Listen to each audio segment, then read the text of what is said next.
시간이 된 것 같고 2016년 아카데미아 홍보나 첫 시작했습니다. 저는 오늘 준비를 맡은 교양고대 이경 반갑습니다.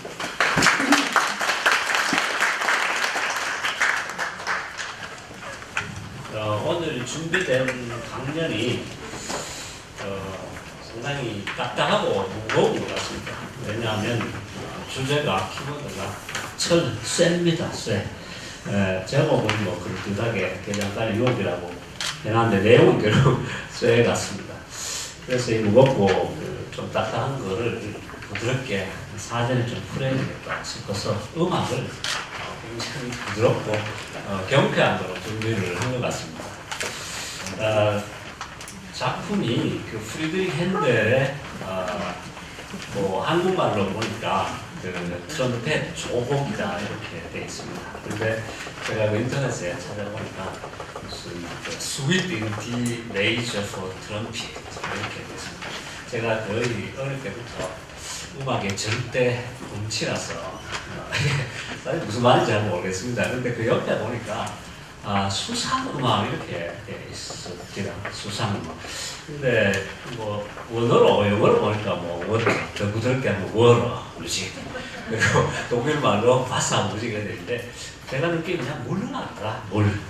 그러니까 쇠와 철과는 다르게 굉장히 또 부드러운 가벼운 음악 아닌가 그런 생각이 드는데 하여간 뭐 쇠와 대응해서 굉장히 부드러운 음악을 준비한 것 같은데 연주자는 이제 한만웅 선생님이신데 코리아 월드 필하모니 대표로 활동을 많이 하시고 또 저희 학교 출신입니다. 경영대 출신인데 뭐 연대 따져보니까 저보다 한 10년 아래 같습니다. 그래서 굉장히 그 정고 부드럽고 백인 음악을 준비한 걸로 알고 있습니다. 반주는 피아노과의 이성원 교수님께서 맡아주셨습니다.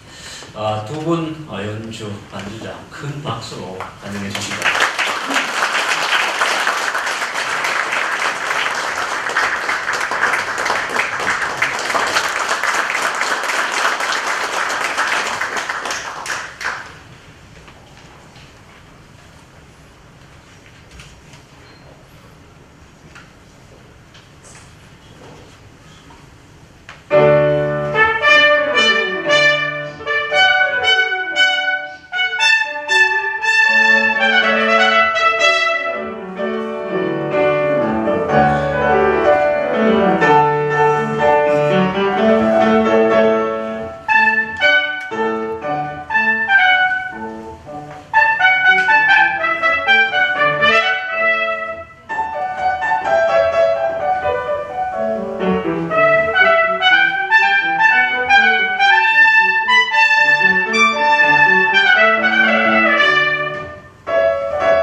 트럼펫 음악을 준비할 때 이 강연과 상당히 맞추었다고 합니다. 그러니까 강연이 금속에 대한 건데 금속 악기를 특별히 고려 선정을 했다고 합니다. 그래서 이 금속인데 정말 금속에서 이렇게 아름답고 부드러운 음악이 나온다는 걸 놀랐습니다. 한 번만 더 박수.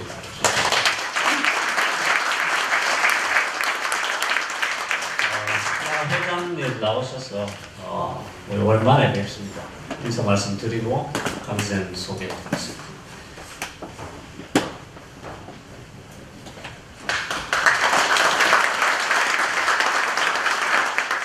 우리 회원 여러분 반갑습니다. 고모님 모시고 회원 여러분들과 같이 이 봄날에 이 시간 가지게 되어서 너무나 감사하게 생각합니다. 또 좋은 음악으로 시작해 주신 한만옥 선생님께도 감사 인사를 드립니다. 이 오늘 주제가 대장간인데 대장장이 대장간 음악도 사회자 언급하셨지만은 단순한 금속 악기뿐만 아니고 소리가 대장장이들이 쇠를 치는 그런 소리 바깥에서 우리가 같이 야외 파티를 하면서 한쪽에서는 대장장이 치고 한쪽에서는 노래 부르고 하는 그런 느낌을 느껴서 참 기분이 좋다는 생각을 하게 됩니다. 여기 순서지에도 나와 있습니다만 우리 문화 혹은 인류 전체 문화가 불하고 쇠하고 연결되는 과정에서 시작되어 싶습니다. 오늘 주제 강연해 주신 분의 책자 소설자를 이렇게 보니까 단순한 대장간, 대장장이 이야기 정도가 아니고 우주론에서 어떤 화학의 세계, 금속을 나가서는 문화까지 이르는 방대한 주제입니다. 즉, 이 쇠를 꽂은 대장장이의 그 행위를 르네상스적인 시각으로 보시면서 우리에게 설명을 해주실 것 같아서 너무나 감사하게 생각합니다. 여기 나와 있습니다만 민동준 교수님께서는 이 동경대에서 공부 마치시고 현재는 이제 연세대학에 계십니다. 포스코 석좌 교수이기도 하셨고 많은 논문들 또 수상을 하신 학자이시고 스승이십니다. 스승이시라서 우리에게도 좋은 교수로서 나오셔서 우리 나 있고 없고 간에 여러분들께 접근을 해 주실 것이라 믿고 이런 기회를 통해서 우리도 철과 불의 그 정신을 이어받아서 열심히 뜨끔하게 생활하시기 바랍니다. 철기 시대 기원전 몇천 년을 어떻게 시작했든 간에 2000년이든 3000년이든 그동안 아직까지도 우리는 철기 시대 살고 있습니다. 못 벗어날 겁니다. 철과 불을 벗어날 수 없으니까 인류의 역사는 지속적인 철의 시대고 또 철과 연결되어 있는 불꽃의 시대라고 생각되어져서 오늘의 우리 모습을 말씀해 주시리라 믿습니다. 우리 민 교수님 여러 가지를 바쁘실 텐데 저희를 위해서 이렇게 시간 내주시는 분들께 감사 말씀드립니다. 이 자리에 또 평소에 좀 반갑게 대한 여러분들 계시지만 우리 국립대학과학관의 김덕규 관장님도 자리 같이 해주셨습니다. 잠깐 일어서셔서 저희를 인사 받으실래요?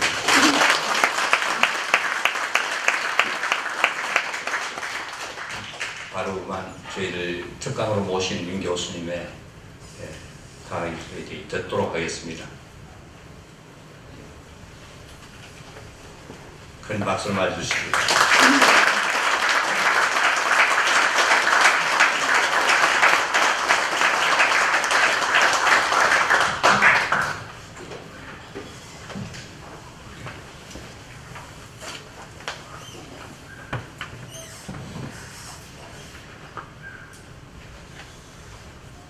안녕하십니까. 네, 저 민동준입니다. 조금 아까 저희 아주 과분한 설명을 해주셔서 제가 엄청 긴장하고 있습니다. 원래 긴장한 사람이 아닌데 저 원래 밖에 나가면서 이런데 뭐 많이 강연도 해보는데 제가 오늘같이 긴장해보기는 처음입니다. 이게 뭐 토요일날 저녁에 이렇게 공부하시는 모습을 보는 건 처음 보는 것 같습니다. 이 해외 학교에 이런 일이 없습니다.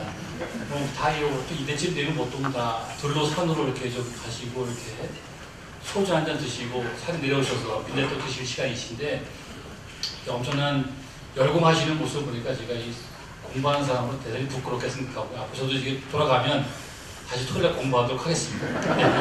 그리고 오늘 저희가 귀중한 기회를 주신 우리 정승모 회장님하고 우리 총장님 정말 감사드립니다. 제가 오늘 한번 얘기를 좀 쉽게 아까 딱딱하다고 그러셔서 그런 것은 아니고요. 뭐 교양 강좌 정도 하시고 같이 좀 이렇게 호흡을 가시면 좋겠습니다. 제가 물론 쇠 얘기를 하고 있긴 하지만 여러분 사실은 대구 지방이 원래 철강으로 굉장히 유명했던 지역입니다. 여기 고령이라고 하는 지역이 계시고요. 양산, 창원, 의령 이 네 개 지역이 우리나라 삼안의 철강의 가장 주요한 생산지였습니다. 여러분들 이제 잘 기억하실지 모르시겠지만 이 가야라고 하는 그 국가는요 원래는 인도에서 오신 일간의 철기 제작 업체들이 오신 곳이 바로 이때는 창원지방입니다. 창원지방에 그 뒤에 가시면 산 하나가 있는데 그 산에 마그네타이트라고 하는 자철광이 꽤 많이 나오는 곳이었습니다. 그것을 이제 저희가 쇠로 금속으로 만들어서 철정이라고 하는 장작개비처럼 생긴 곳인데 장작개비를 만들어서 이 무역을 함으로써 굉장히 강력한 무역 국가를 만들었던 것이 가야입니다. 그 기술이 일단이 저희가 이제 양산을 거쳐서 낙동강을 따라서 오신 것이 바로 이 고령이라고 하는 지역에서 하게 됩니다. 그 이후에 그 일단의 철기를 다루셨던 분들이 이제 신라로 흡수가 되고요. 그것이 냉천이라고 하시는 지금의 울진 지방입니다. 울진 지방에 다시 한번 이제 그 철기를 만드시는 것이 되어서 삼안 통일에 가장 큰 힘이 되는 곳이 바로 여기가 기원이라는 점을 자부심을 가지셔도 좋을 것 같습니다. 대단한 도시입니다. 제가 항상 철퇴를 공부하고 있긴 하지만 저도 잘 모릅니다. 워낙 이게 비밀이 많은 금속이어서 오늘 저희가 같이 한번 계신 분들하고 같이 한번 철에 대해서 한번 공부를 하는 기회가 갖도록 하겠습니다. 이거 딱 필요 없는 얘기고요. 원래 장수를 채워야 되기 때문에 좀 그림을 많이 넣었습니다.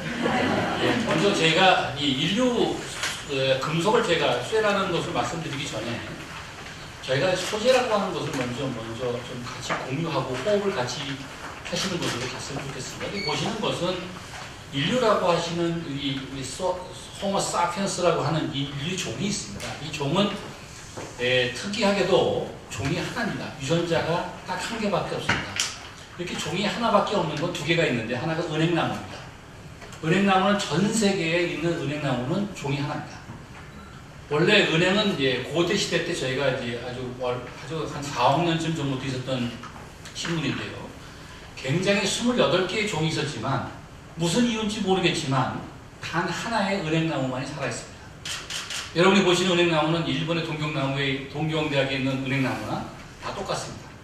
자, 우리는 궁금해해야 할 필요가 있는 것이죠. 왜? 은행나무는 어떻게 단 한 개의 종이 수억 년을 살아남을 수 있었을까라고 하는 삶의 비밀입니다. 자, 마찬가지로 인간도 종이 딱 하나가 있었습니다.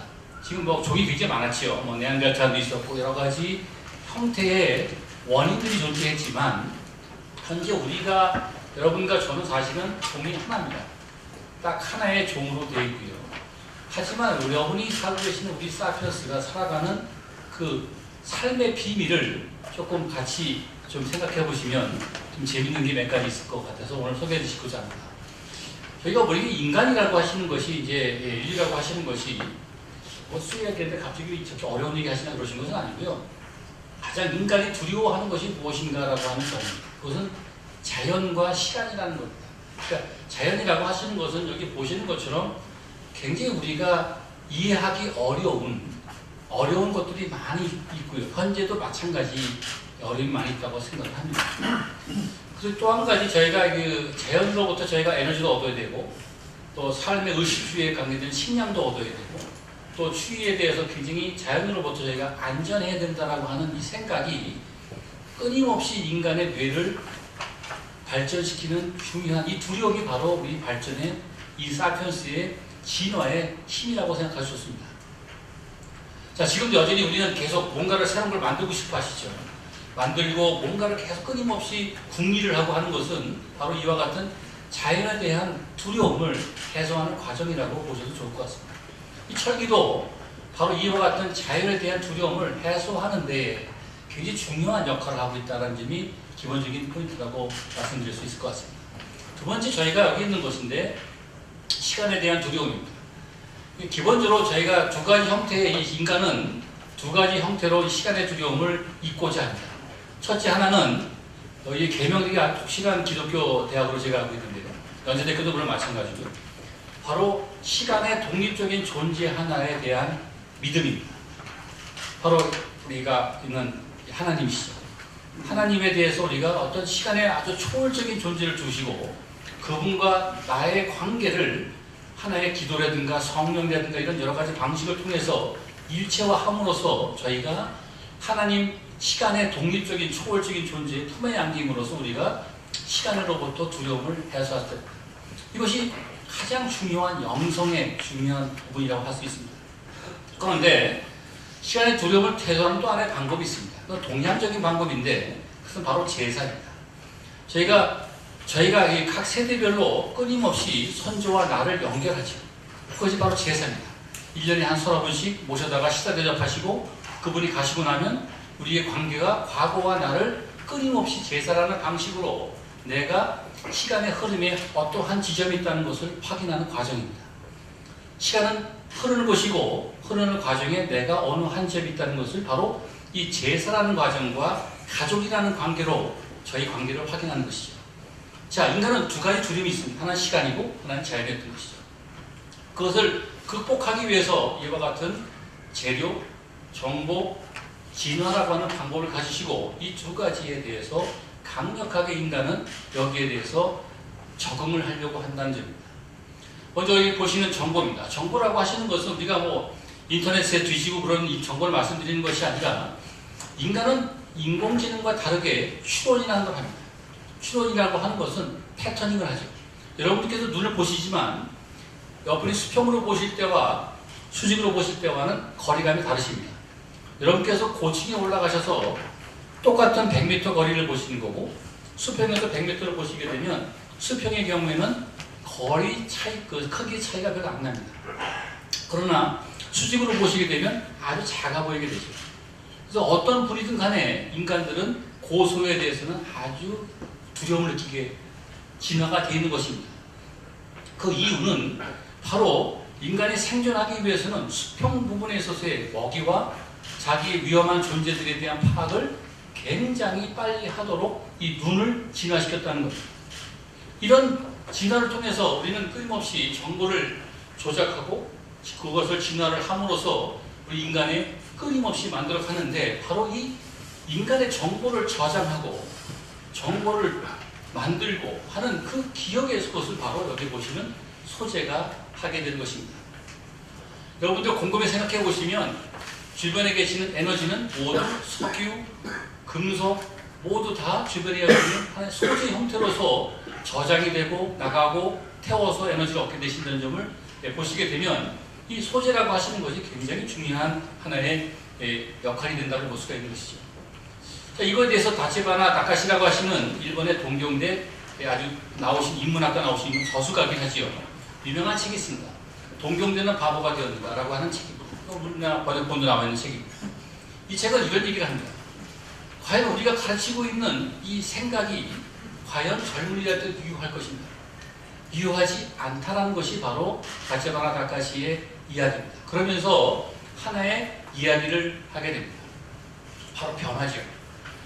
유명한 페리크레토스라고 하시는 분이 이런 말을 합니다. 이 세상에 단 한 개도 변함없는 것이 하나가 있는데 그것은 항상 변하고 있다는 것이다.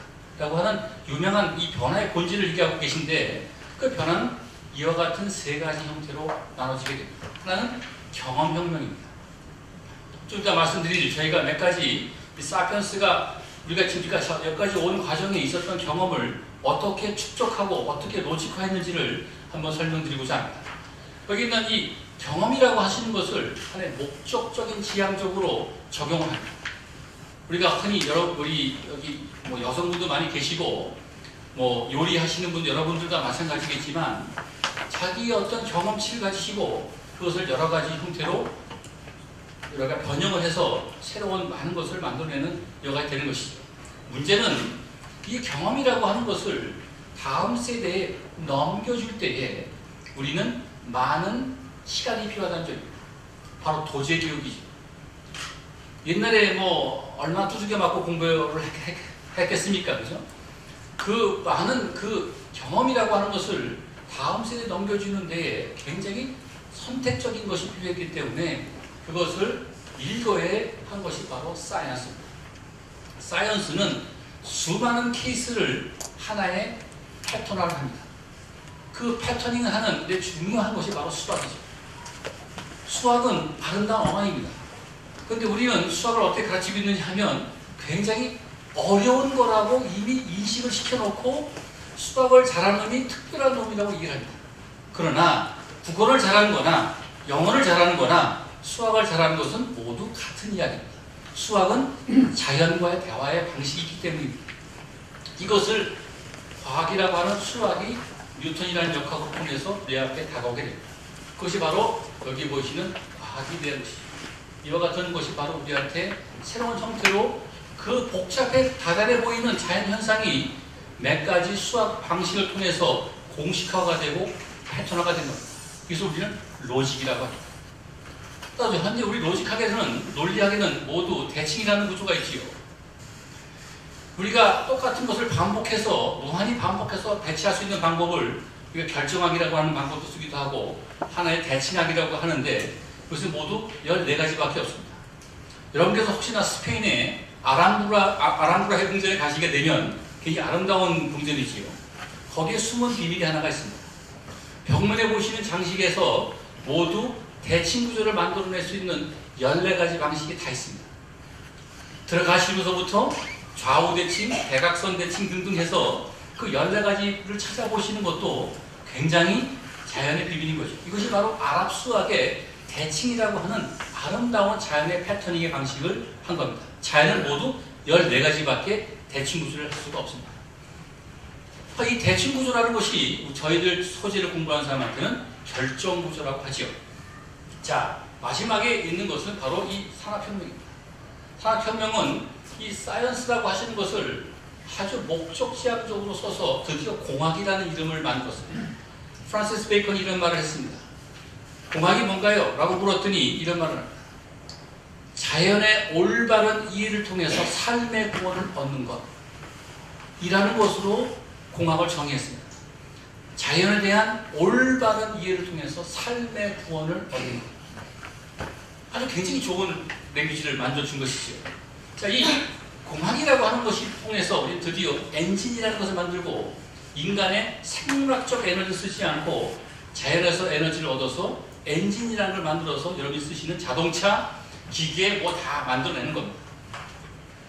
여러분들이 산업혁명 전후의 큰 차이점은 바로 힘을 인간의 힘이 아닌 생물학적 에너지가 아닌 자연적 에너지가 아닌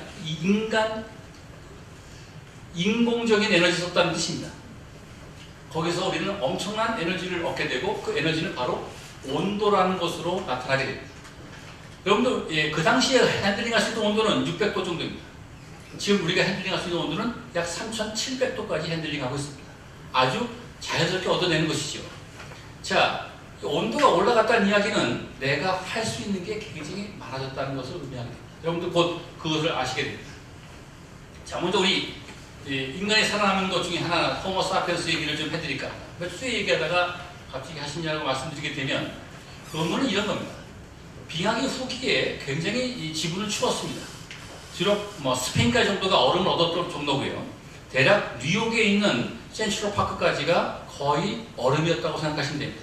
여러분께서 혹시나 센트럴 파크 공원에 가시게 되면 파크에 가시게 되면 그 바위에 아주 수평 방향으로 큰 홈이 나 있는 것을 알 수가 있습니다. 그것이 바로 얼음이 빙하가 그 바위에다가 지나가면서 남긴 흔적입니다. 거기까지가 모두 얼음이었던 겁니다. 그 추운 시절에 두 가지 인류가 공생했습니다. 하나는 네안데르탈인, 하나는 사피엔스. 두 개의 인종이 동시에 있었는데 왜 네안데르탈인이 망했고 사피엔스가 남았을까 하는 겁니다. 그 이유는 두 가지인데 네안데르탈인이 사피엔스보다도 머리가 컸습니다. 둘이 더 컸고요. 그리고 몸도 훨씬 건장했습니다. 아주 생존에 유리한 조건을 가졌음에도 불구하고 그것보다 훨씬 작고 머리도 작고 그와 같은 사피엔스한테서 지고 멸종을 하고 지구를 모두 우리 사피엔스한테 내놓게 된 겁니다. 첫째, 여러 가지 이유가 있지만 여기 있는 것은 바로 커뮤니케이션. 바로 이 사피엔스들은 필이라는 걸 만들어서 상호간에 음악이라는 시그널을 통해서 커뮤니케이션을 시작했죠. 그 결과는 집단의 크기가 수십 명 단위에서 100명 단위로 커졌다는 뜻입니다. 바로 동족이라고 하는 것을 확인하는 여러 가지 방법을 통해서 자기들 나름대로 커뮤니케이션을 키웠죠. 바로 경험의 양이, 지식의 양이 인구수의 자승으로 비례하기 때문입니다. 그 얘기는 이 사피엔스라고 하는 집단이 압도적으로는 높은 지식의 역량을 갖게 되는 이유는 개개인의 머리는 나쁠지 모르겠지만 다수라고 하는 커뮤니케이션이라는 방법을 통해서 강력한 지식 체계를 만들어낼 수 있다는 것이 첫 번째 이유입니다. 두 번째는 여기 바늘입니다. 이 인류에 있어서 그 추운 지방에 있어서 그 추위에 이길 수 있는 방법은 두 가지인데 남보다 많이 먹는 겁니다. 단백질 같은 것을 많이 먹어서 자기 열량을 계속 발열량을 맞춰내는 것이지. 또 한 가지는 옷을 입는 방법이 있습니다. 자, 여러분들께서 현재 다 옷을 입고 계신 이 옷들은 보통 테크놀로지가 아닙니다. 첫째, 한번 우리 옛날에 가죽이라는 형태를 가지시고 했던 경험을 보시게 되면 모두 다 여성분들이 하시는 숄 같은 형태가 됐을 겁니다. 어깨에다 거쳐냈겠죠. 자, 이렇게 됐을 때 보온 효과는 여러분이 그 옷으로 만들어진 우리보다 보온 효과는 대략 7분지 정도밖에 되고 있지 않습니다. 더럽게 추운 거죠. 그 이야기는 엄청 추웠던 겁니다. 이 부분을 하나의 꼬매는 재봉이라는 방식을 통을 하기 위해서 바로 실 바늘이 나오게 되죠. 여러분 재단이라고 하시는 걸 하시게 되면 옷이라는 것을 하나의 몸에 맞추시게 되고 그 결과는 엄청난 가죽의 소모량도 줄일 뿐더러 굉장히 활동성뿐만 아니라 바로 엄청난 보온 효과가 있게 됩니다. 이 보온 효과로 생존할 수 있는 식량의 양이 그와 같은 네안데르탈인에 비해서 사피엔스는 그것보다 30폰트를 적게 먹었음에도 불구하고 똑같은 열량을 유지할 수 있다는 겁니다. 굉장한 기술 아니겠습니까? 두 번째는 바로 이 침과 바늘의 차이점입니다. 침은 구멍이 없지요. 근데 이 침은, 바늘은 뒤에 구멍이 있어요. 이 구멍을 통해서 낚시가 가능했던 겁니다. 낚시라는 것은 인간이 그전에는 물고기를 먹기가 굉장히 어려웠습니다. 여러분들 인간에 필요한 단백질 70%가 모두 물고기입니다. 우리가 흔히 소고기 잡아먹고 있지만 사실은 물고기가 더 많이 먹고 있는 경우가 있는 것이죠. 인간이 이 바늘을 통해서 드디어 이 물고기를 자유롭게 단백질을 섭취할 수 있게 되는 것이죠. 이것이 바로 여기 보시는 강건한 네안데르탈인과 사피엔스의 운명을 가르는 중요한 기술적 변곡점이 됩니다. 자, 이와 같은 구멍 하나 뚫었음에도 불구하고 엄청난 이와 같은 것이죠. 이것이 우리들한테 어떤 것을 다가오시는 것이냐 하면 바로 시줄과 날줄이라고 하는 방적 기술입니다. 실을 전부 다 바로 놔줄 전부 다 이 바늘이라고 하는 기술로부터 출발되는 기술의 시작이 되는 것이죠. 자, 두 번째는 이것을 산업평행에 있는 엔진과 연동함으로써 엄청난 자동화가 이루어졌습니다. 바로 인간이 비로소 이 추위로부터 완벽하게 해방이 되는 것은 1800년대 초반입니다. 자, 그걸 어떻게 알 수 있으시냐 하면 전쟁을 하고 난 후에 그 벌판에 있었던 시체들로부터 무엇을 가져가느냐를 보시면 됩니다. 진나라 시대 때 나오는 진서를 보시게 되면 이런 글이 나옵니다. 자, 전쟁이 끝나고요. 벌판에 사상자가 있게 되죠. 그러면 금속은 모두 장군 겁니다. 거기 있는 갑옷, 칼들은 다 장군께 소유가 되고요. 옷섬에 가죽이 된 것은 모두 밑에 있는 부장급이 되시고요.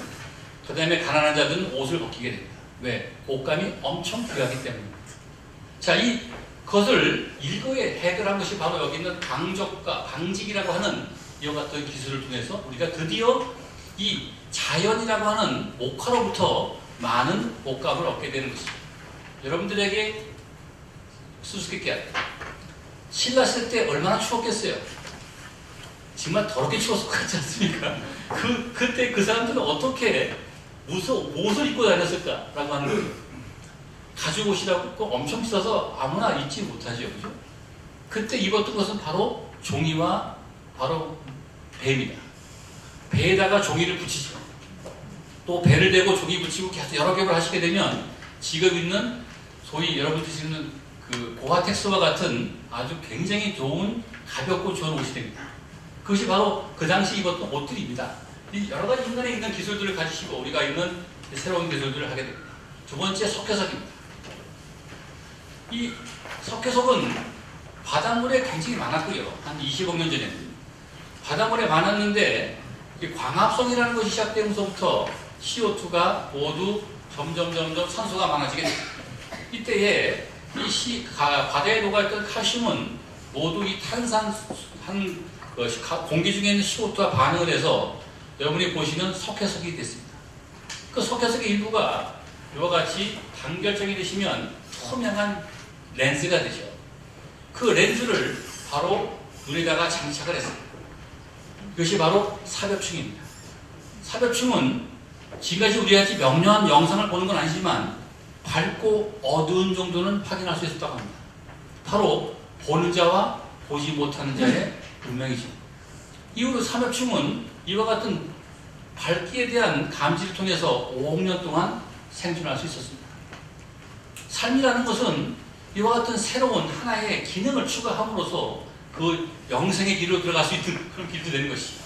바로 여러분이 보시는 우리 인체에 모여있는 뼈, 비늘, 생선 비늘들은 모두 다 이 석회석으로부터 이루어져 있는 가장 중요한 골격을 유지하게 됩니다.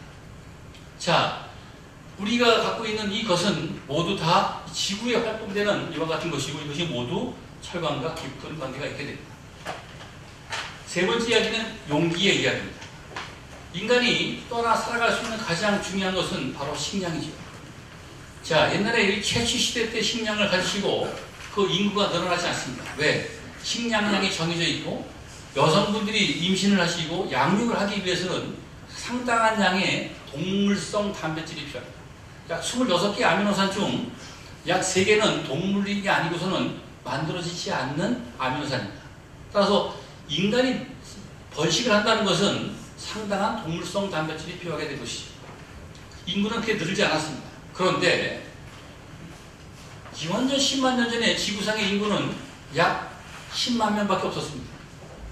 그 10만 명밖에 없었던 그 시절에 어떻게 이 사피엔스가 지구를 70억까지 증폭시킬 수 있는지에 대해서 말씀을 드리면 먼저 먹는 식량 부족에 어떻게 해소했는가 바로 그릇입니다. 여러분들 그릇이라고 하시니까 저장의 의미가 아닙니다. 바로 이 그릇이라고 하는 용기는 하나의 물체를 담아두는 것이고 거기에 열이라고 하는 것을 가하시게 되면 음식을 쿠킹할 수 있게 됩니다. 음식을 요리한다는 것은 무슨 의미시지 하면 여러 가지 맛도 있고 여러 가지 의미가 있으시지만 진정한 의미는 그냥 생으로 드시는 거하고 삶아 드시는 거하고 영양분의 흡수량이 2배가 차이가 납니다. 그래서 여러분들 생식하시라고 비만 되신 분들은 생식하시라고 하시는 것은 바로 영양소의 흡수량이 반밖에 안 된다는 뜻입니다. 따라서 쿠킹이라는 것은 바로 여기 보시는 이 용기로부터 이와 같은 동일한 식량을 가지시고 한 잔은 쿠킹을 하고 한 잔은 생으로 먹었다면 그것은 바로 식량의 2배의 차이가 난다는 뜻입니다. 이것이 바로 굉장히 중요한 용기의 이유였습니다. 또 한 가지는 이 용기로부터 하나 떠날 수 있는 것은 바로 이 용기를 통해서 저장이라는 뿐만 아니라 바로 식물성이라고 하는 채취물로부터 쿠킹을 통해서 동물 고기로밖에 있는 이 존재하지 않는 아미노산을 합성할 수 있게 됩니다. 바로 이것이 소금입니다. 여러분께서 소금이라고 하시는 것은 굉장히 맛있으라고 드시는 게 아니고 물론 인간의 신경체계를 유지하는 것도 필요하지만 소금을 들어감으로부터 우리는 굉장히 식물성 단백질로부터 동물성 단백질로 넘어갈 수 있는 합성의 촉매 역할을 한다는 것. 이것이 그 사람들은 굉장히 자연스럽게 함으로써 그 인구의 식량을 또 한 번 증폭합니다. 아까 바늘을 통해서 추위로부터 자기의 온도를 보온 효과를 높여서 식량의 효율을 높이시고, 두 번째 여기 보시는 것처럼 이와 같은 용기를 통해서 또 한 가지 우리 식량의 영양 효율을 또 한 번 높이시는 거죠. 이렇게 해서 인간은 점점 숫자가 커지게 됩니다. 세 번째, 전쟁입니다. 식량을 쉽게 얻는 방법은 뺏는 거죠. 그 식량의 전투상에서는 가장 식량 전투라는 것은, 전쟁이라는 것은 우리가 참혹하긴 하지만 생존을 위하라고 한다면 그 생존의 전투에서 가장 중요한 것은 자기 몸을 안 다치는 거죠. 그 이 일반 병들이 전투를 하기 위해서 가장 전투를 잘하는 것은 직접 몸으로 부딪히지 않는 겁니다. 여러분들 명량이라는 영화를 보시게 되면 항상 그 대포를 쏘는 장면이 나옵니다. 우리나라 병사들이 대포를 쏘시죠.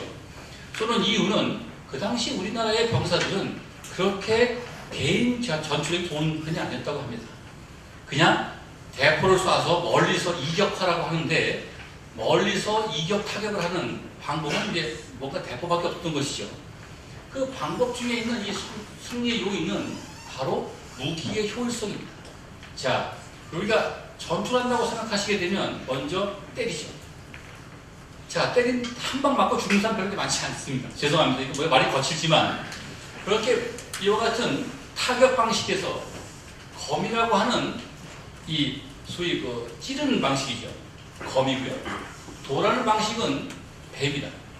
여성분들께서 음식을 하실 때 보시면 초짜 며느리들은 물을 자르실 때 누릅니다.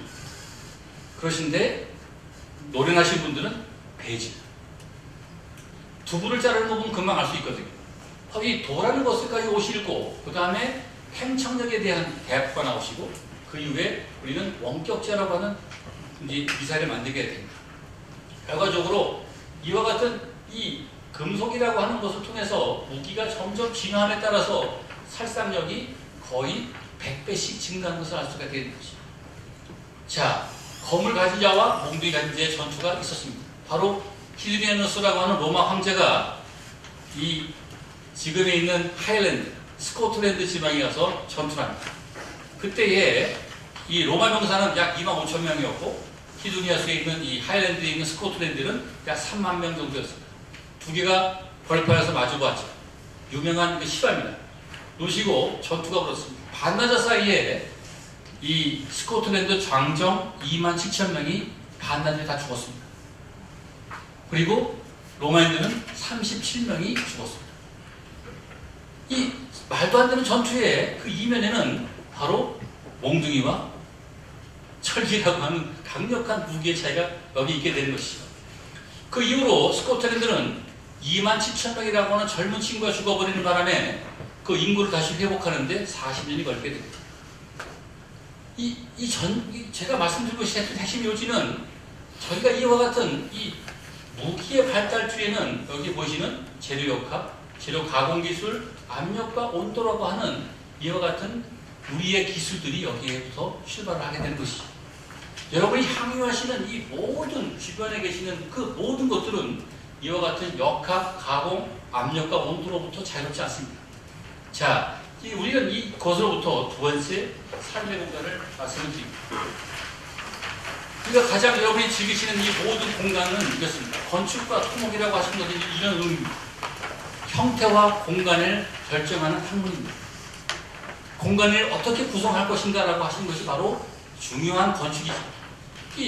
여러분이 보시는 이 성당, 철강에 대해서 가장 강력한 메시지는 1851년에 런던 박람회 때 있었던 수정궁이라고 하는 이와 같은 스틸 스트럭처의 건물이 있었습니다. 자, 런던 박람회가 열렸는데 뭐가 하나 좀 불란서 놈들을 코를 꺾어놔야 되겠는데 뭐가 하면 좋을까라고 회의를 했습니다.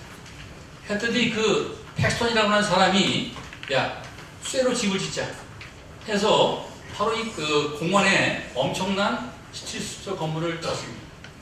마치 지금 보시면 글라스 빌딩처럼 이렇게 유리 온실, 큰 온실이라고 생각하시면 되고요.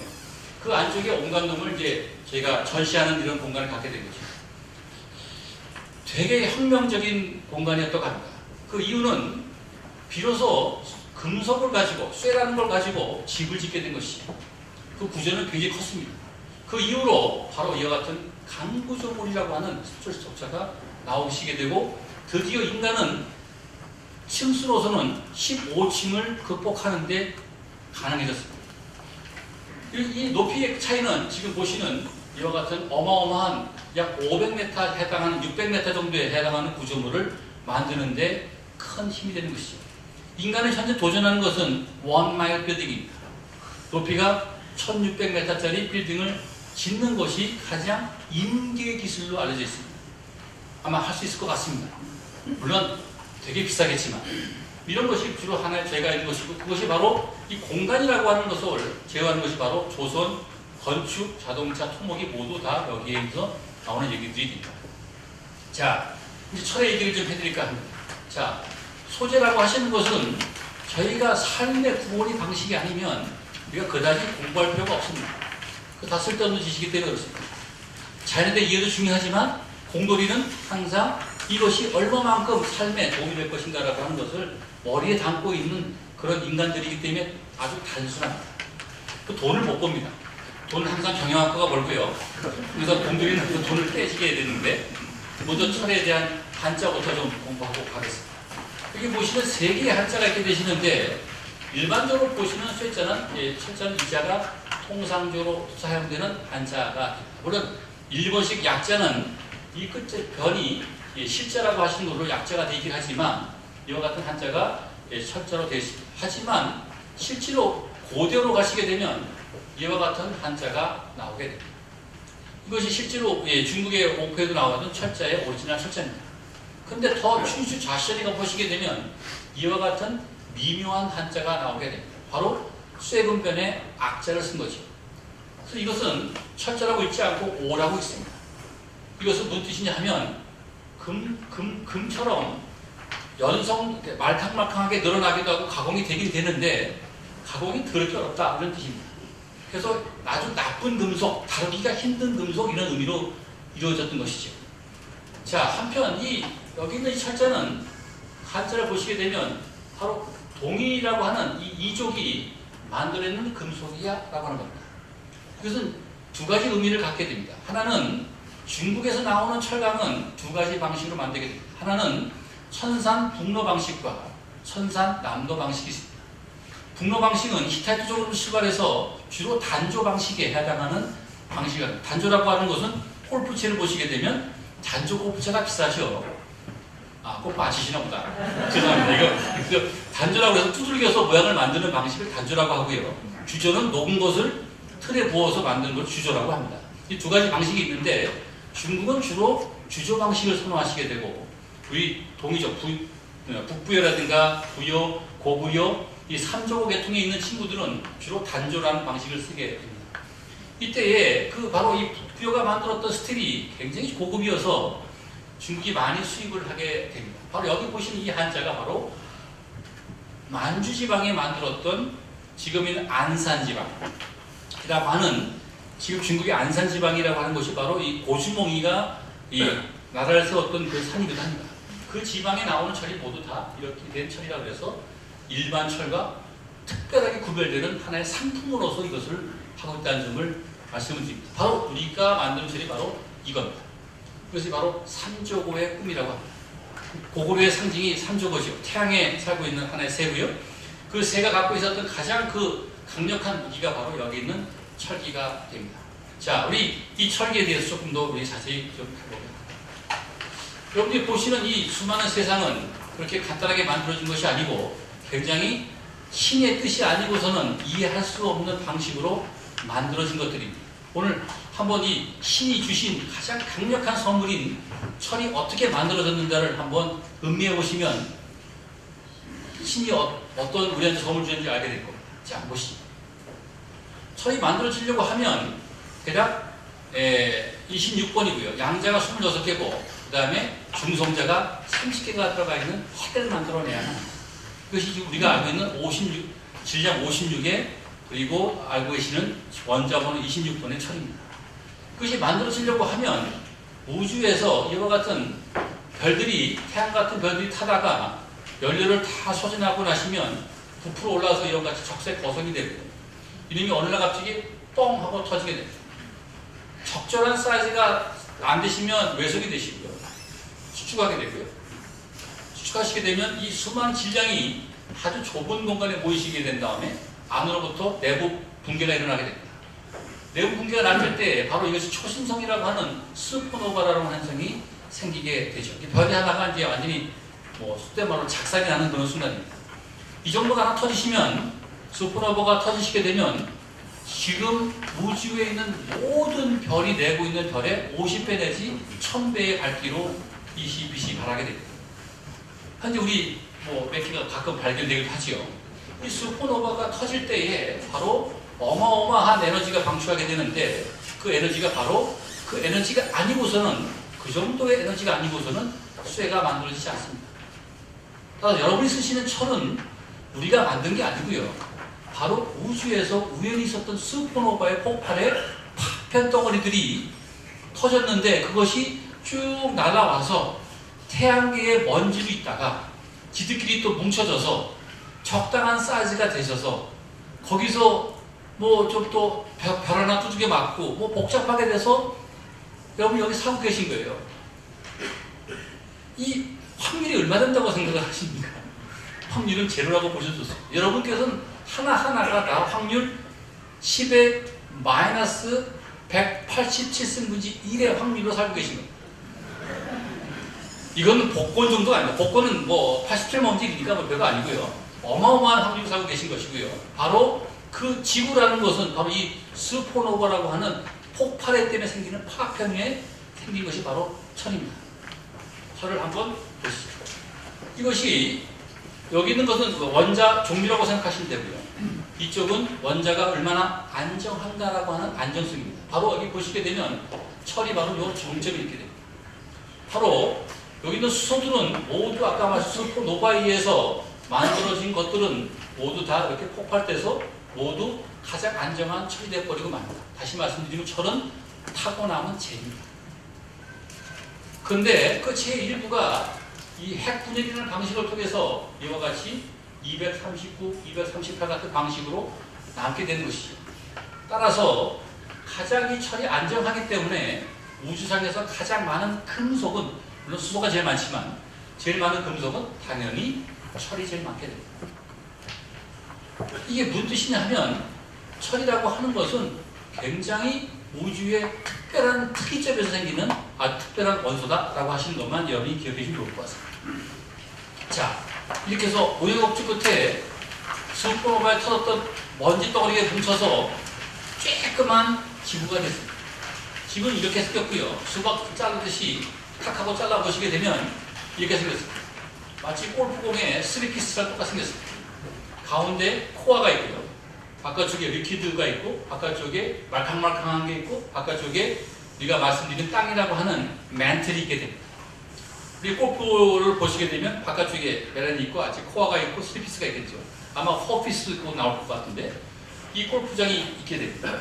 전체 지구의 질량이 모두 35%가 F입니다. 여러분들 궁금하시죠? 어떻게 저 질량을 쟀는지. 그래서 캐번디시라고 하시는 영국의 유명한 왕실, 지금부터 한 150년 전 있는 아주 부끄러움을 잘 타는 학자가 궁금해했습니다. 지구의 무게가 얼마예요? 여러분들 안 궁금하신가요? 지구의 늘 얼마나 크기까? 라고 하는 것을 궁금해하는 이 한량 같은 캐번디시가 엄청난 부자입니다. 그 부자가 이 지구의 무게를 쟀습니다. 재는 것은 바로 만유인력이라고 하는 깃털과 지구 사이에 작용하는 만유인력 크기를 재고넣어서 그걸 쟀습니다. 아주 엄청난 고단한 작업을 해서 무게를 쟀는데, 현재 우리가 잰 무게에 비해서 불과 3%밖에 차이가 안 나고 있습니다.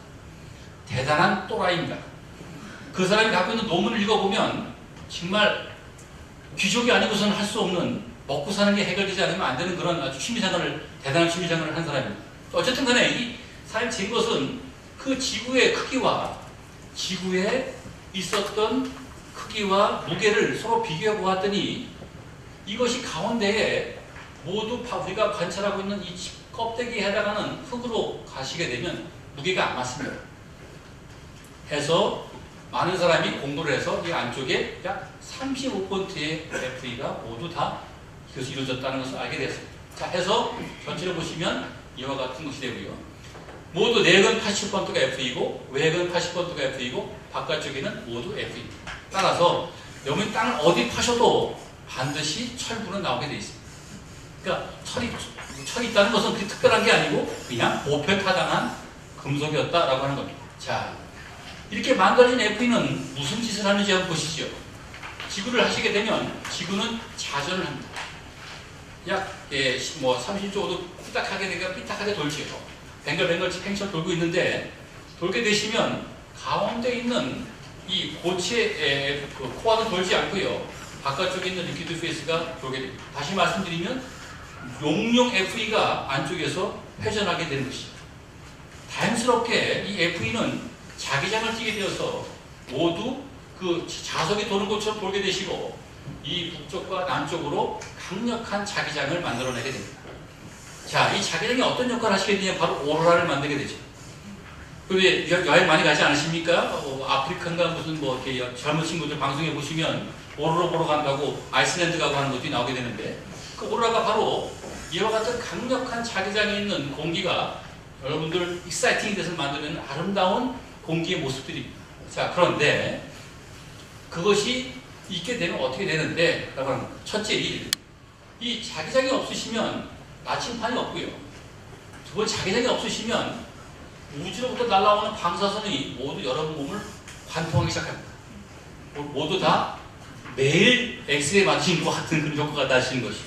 대단히 위험한 상태가 되시고 그게 대신 우리는 모두 다 물속에 들어가서 사셔야 됩니다. 이런 엄청난 이 상황이 있었는데 이것을 다행스럽게 철이라고 하시는 것이 만들어놓은 자기장으로 우리의 목숨을 지켜주고 있는 것이죠.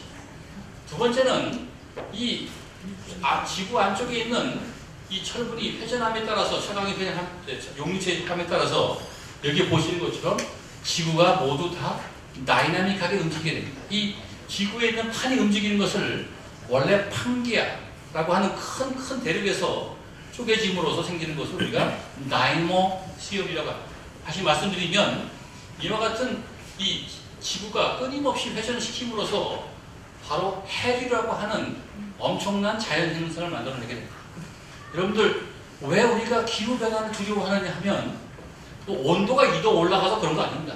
온도 2도 올라가시면 좋은 시절도 있습니다. 바로 이 추운 지방이 모두 다 농사를 질 수 있게 되기 때문에 다 나쁘지 않아요.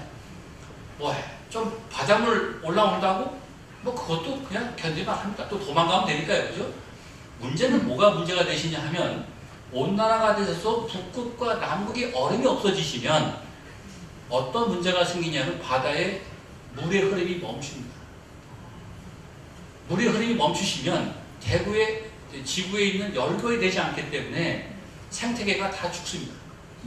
죽으시면 바로 플랑크톤이라고 하는 강력한 생태계의 기본 체제가 무너지기 때문에 바로 급속하게 이 산소가 고갈이 됩니다. 그것이 바로 멸종이기 때문에 두려워하는 겁니다.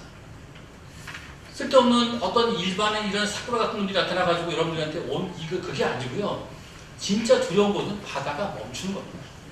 그것이 바로 온난화의 두려움이고 그거에 가장 큰 것이 바로 이와 같은 이 환경에 대한 두려움이 됩니다. 자, 이것을 우리가 다이나모 소리라고 하는데 실제로 이 마찰에 의해서 지구가 안에 있는 쇠가 안에서 돌면서부터 나오는 마찰이 얼마 정도가 되시냐고 말씀을 드리면 여기 보시는 것처럼 대략 로키 산맥을 들었다가 10m 갔다 놨을 정도의 에너지가 계속 이 지구 바닥 쪽에서 계속 에너지가 공급이 되는 거죠. 그 에너지가 바로 바닷물을 돌리고 있습니다. 그 돌림으로써 이 바다 쪽에 아래에 있었던 많은 부유물들이 끊임없이 이 해양 위주로 올라오시게 되고 바로 이것이 우리의 삶을 지키는 생태계를 만들어내는 중요한 체계가 됩니다. 정의해드리면 만약에요 지구가 쇠라고 하는 위에 만들어지지 않고 일반 화성처럼 만들어졌다면 여러분들은 다 암으로 사망하셨을 겁니다. 수명은 7세입니다. 그리고 그렇지 않으셨다면 이 지구는 모두 이와 같이 에너지 기반이 없게 되므로 물은 모두 다 지구에 묶여있지 못하고 다 증발하게 됩니다. 그것이 바로 화성입니다. 화성은 이와 같은 자기장을 통해서 바닷물이 우주로 증발하지 못하도록 잡아당기는 자기장을 하게 됩니다. 그것이 바로 우리가 삶에 살아갈 수 있는 가장 중요한 원천인 것이죠. 다시 말씀드리면 FE는 삶의 요소 중에 하나가 된다라고 말씀드리고 있는 겁니다. 자, 여기 넘어가겠습니다. 자, 이 부분은 미사와라고 하는 이 일본 친구가 몇몇 사람과 저와 같은 몇몇 사람과 함께 전체적인 이 지구의 생태계를 하나의 그림으로 표시한 그림입니다. 간단하게 말씀을 드리면 이런 겁니다. 이 물과 산소가 지각에서로부터 녹아나오는 FE를 모두 다 이와 같은 형태로 침착시켜서 이와 같은 수산화물로 가라앉히게 됩니다. 올라오는 지열에 의해서 헤마테트라는 광석이 되고 가열되어서 마그네테트라는 광석이 됩니다. 이것이 바로 가야, 고령지방이 해서 만드는 철강은 바로 이런 방식으로 만들어지는 광석으로 만들 철입니다. 한편 헤마테트라고 하는 것은 모두 다 어떻게 해서 만들어지시냐면 여기까지 침착한 놈이 바다에 가라앉게 되죠. 아주 수억 년 동안 가라앉게 되고 어느 날 갑자기 지각 변동에 의해서 얘를 쑥 하고 올려줍니다. 융기라고 하는 현상이죠. 그것이 바로 우리가 말하는 철광상입니다. 우리 철은 광산이라고 안 겁니다. 광상이라고 합니다. 침대 상자 써서 그냥 이렇게 바다 쪽에 쌓여있던 그 평야지방에 있던 그 침전된 철가루가 쑥 하고 올라온 겁니다. 전부 다 노총광입니다. 그래서 호주 이런 데는 전부 다 노총광입니다. 근데 우리나라에 나오는 광석은 모두 마그네타이트입니다. 이것은 어떻게 만들어진 거냐 하면 용암이 올라오면서 일부 굳은 거죠. 그래서 화성암 계통, 그것은 수성암 계통이라고 합니다. 이건 모두 다 산 속에서 나오게 됩니다.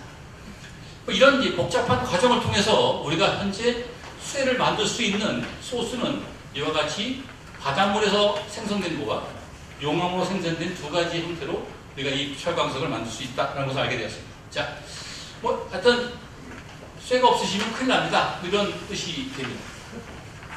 자, 또 한 가지 쇠라는 것을 보시게 되면 여러분들 PPC 모두 빨갛지요. 원래 곤충을 탁 하고 잡으면 약간 푸둥둥한 놈들이 있습니다. 그것은 카파입니다. 바로 이 동이라는 것을 가지시고 산소의 몸의 대기와 생체에 있는 필요한 산소를 이 카파라는 방식으로 교환하는 것이 메뚜기 같은 놈들입니다. 근데 우리 포유류들은 모두 다 빨갛지요. 그것은 바로 그 빨간 이유는 이와 같은 헤모글로빈 때문에 그렇습니다. 이 헤모글로빈은 약 4개 분자가 붙어있는 그 가운데에 FE가 붙어있는 놈이고 대략 이 전체적인 것은 모두 다 이렇게 됩니다. 하루에 평균 5mg 정도를 드시지 않으시면 큰일 납니다. 임산부들이 그런 케이스가 되시죠. 임산부가 되시면 우리가 이 철분 제제를 드시게 되는데 주로 말의 간에서 나오는 간을 가지시고 추출한 이 헤모글로빈을 들게 되고 이것이 영재가 좋다고 해서 시어머님들이 많이 사다 드십니다. 근데 관계 없습니다. 쇠거라면 안 되기 때문에 이렇게 되시기 때문에 이와 같은 이 두 개의 체내 필요한 산소를 바로 이 철분들이 나르기시기 때문에 이 철분이라고 하시는 것은 자연스럽게 우리 삶을 유지하는 중요한 도구가 되는 것이죠. 정리해드리면 여러분이 안전하게 우주로부터 오시는 우주선으로부터 자유롭게 지켜주시는 것은 철이라고 하는 분이 생기는 자기장 때문이야. 두 번째 지구라고 하는 생태계를 만들어내고 있는 막대한 열량은 모두 다 이와 같은 점성에 의한 마찰열 때문이야. 그리고 여러분이 자유롭게 공기를 호흡하셔서 체내 산소를 가지시고 에너지를 만들어내는 산소를 공급할 수 있는 것도 모두 다 쇠 때문이야. 이런 얘기입니다.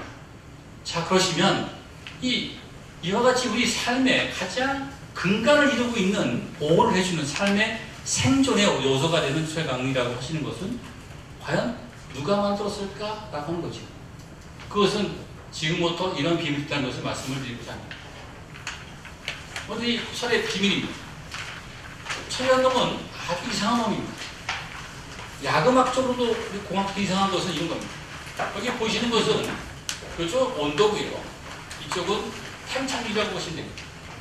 무슨 뜻이냐면 일반적으로 모든 원소들은 열을 가하시면 다 늘어나죠.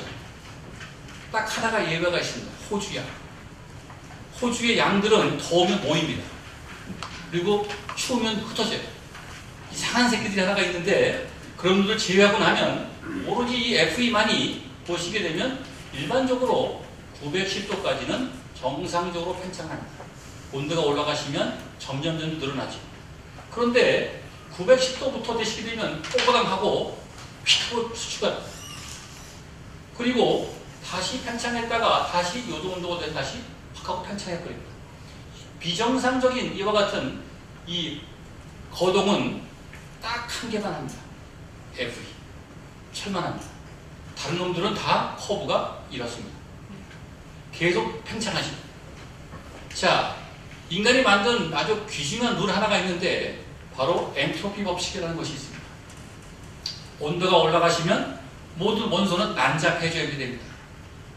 다시 말씀드리면 온도가 올라가시면 모든 물질들은 팽창하셔야 됩니다. 그런 뜻입니다. 그런데 FE는 이와 같이 고온에서 수축하는 이상한 거동을 하게 됩니다. 자, 이 두 개의 거동이 도대체 무슨 의미가 있을 것인가 라고 하시는 것을 이유를 설명을 드리지만 그것은 뭐 이유는 좀 자기반대 쪽인데요. 이 FE라고 하시는 것은 바로 이렇습니다. FE가 만약에 고온 수축과 같이 그런 같은 거동을 하지 않았다면 어떤 일이 됐을까? 우리는 철판떼기를 판떼기로 만들지 못합니다.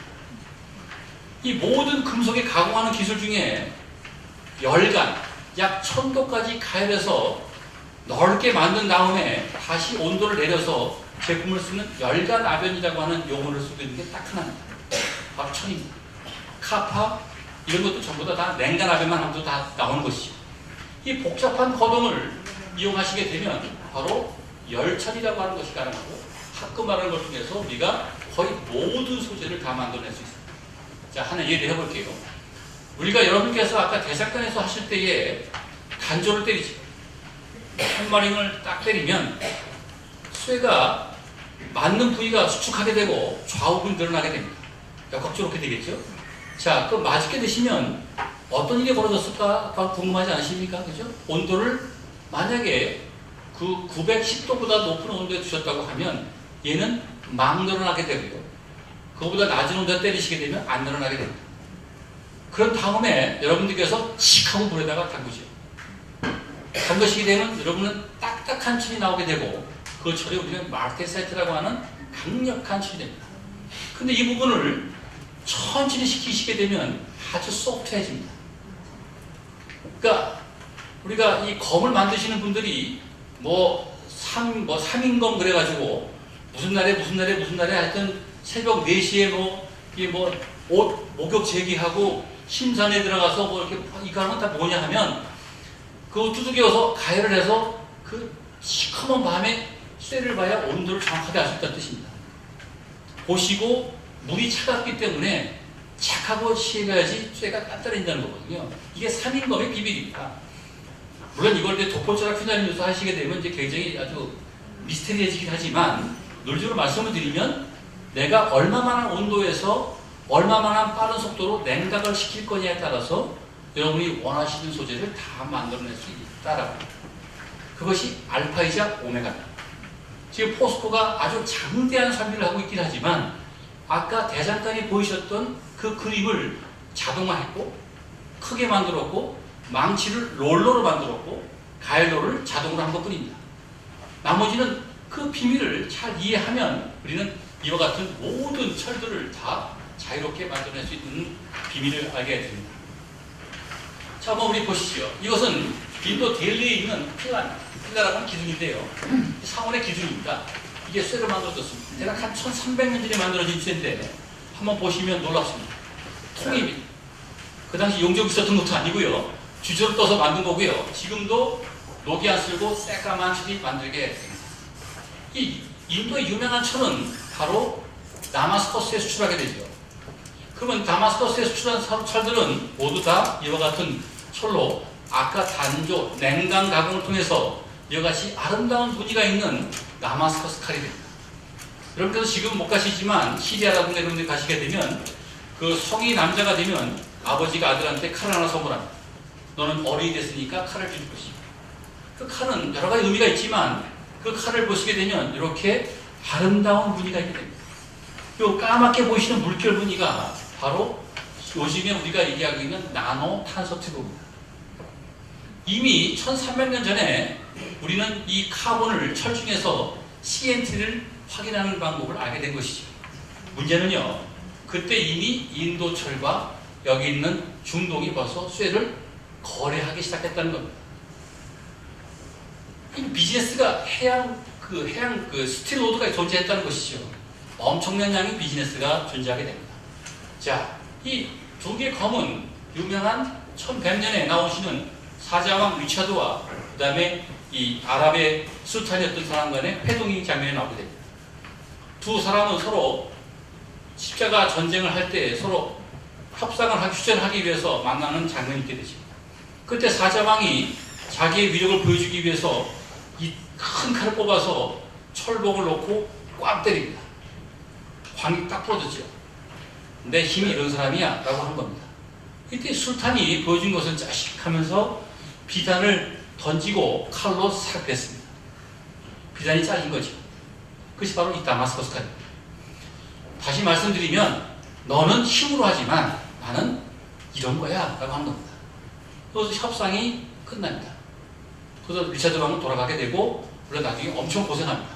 뭐 성에 잡혀 들어가서 몸팔 려고 막 그렇게 하는 거지만 하여튼 이런 검도 여기 있는 것에 의유가 됩니다. 역사의 전환점의 가장 핵심은 여기 보시는 카데시언투입니다. 카데시언투는 여기 보시는 것처럼 아주 유명한 히타이트라고 하는 민족과 그리고 이집트가 이 카데시라고 하는 중동의 팔레스타인 근처에서 대전이 붙습니다. 그 이유는 바로 지금 팔레스타인이라는 지역에 대한 지배권에 대한 협상이었는데요. 마당딱 붙었는데 이 카디 전투에서 여기 보시는 약 3000년쯤에 붙은 전투에서 바로 이 이집트가 박살이 납니다. 이 왕이 바로 람세스 3세입니다. 람세스 3세가 바로 모세, 이를 괴롭혔던 그 사람이라고 알려진 사람인데 그 모세가 이 람세스 3세가 그래서 왕창 깨지고 겨우 몇 명을 데리고 탈출하는 아주 비극적인 장면이 나오게 됩니다. 그리고 와서 벽면에다가 자기의 승전을 쫙 하게 되죠. 근데 그러고 나서 두 나라는 협상문을 3가지 언어로 남겨놨습니다. 아람어, 그 다음에 그 당시 국제어, 그 다음에 뭐 이런 이집트 언어로 해서 비석 3개 중에 하나가 발견이 돼서 모두 번역을 해봤더니 한마디로 이제 꽤 혼난 겁니다.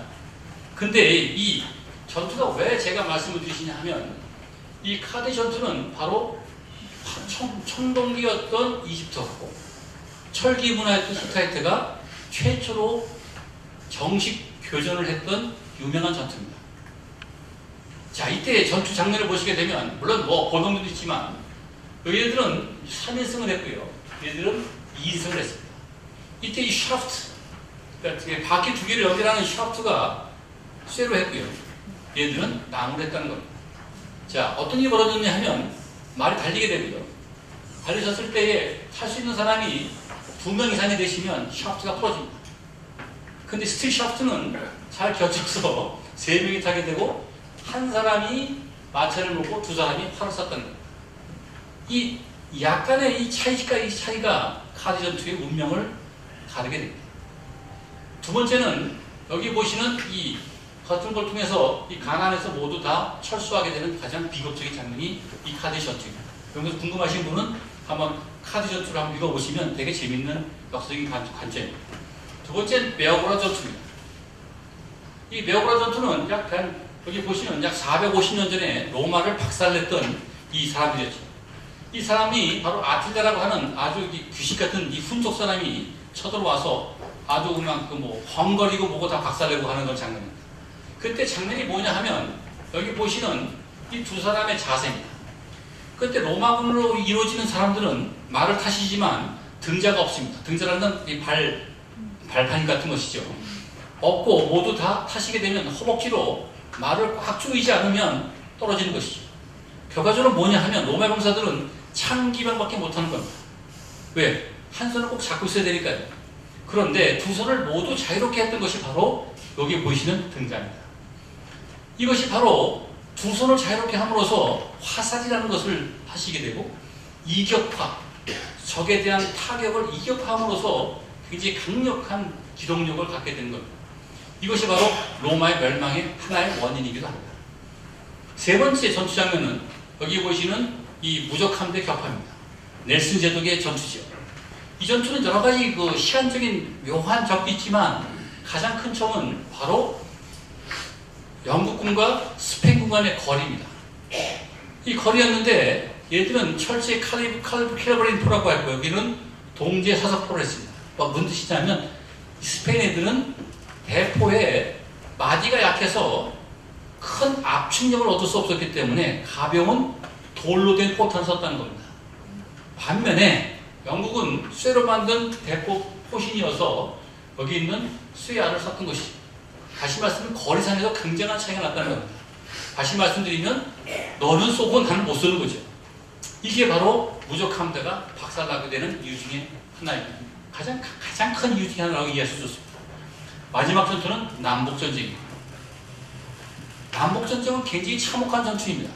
왜 그러냐 하면 단순 무식하게 정말 아주 살상으로 이루어지는 아주 참혹한 전투이긴 한데 이 전투의 가장 국면을 달랐던 것은 마지막 전투였습니다. 바로 이 페롯이라고 하는 대포와 그 다음에 여기 보시는 스페인에 나오는 이 나폴레옹포, 남부군이라고 하는 것은 주로 프랑스의 신무지였었기 때문에 이 동으로 만든 청동으로 만든 나폴레옹포를 하게 되는데 역시 사거리 차이에서 갈라지게 됩니다.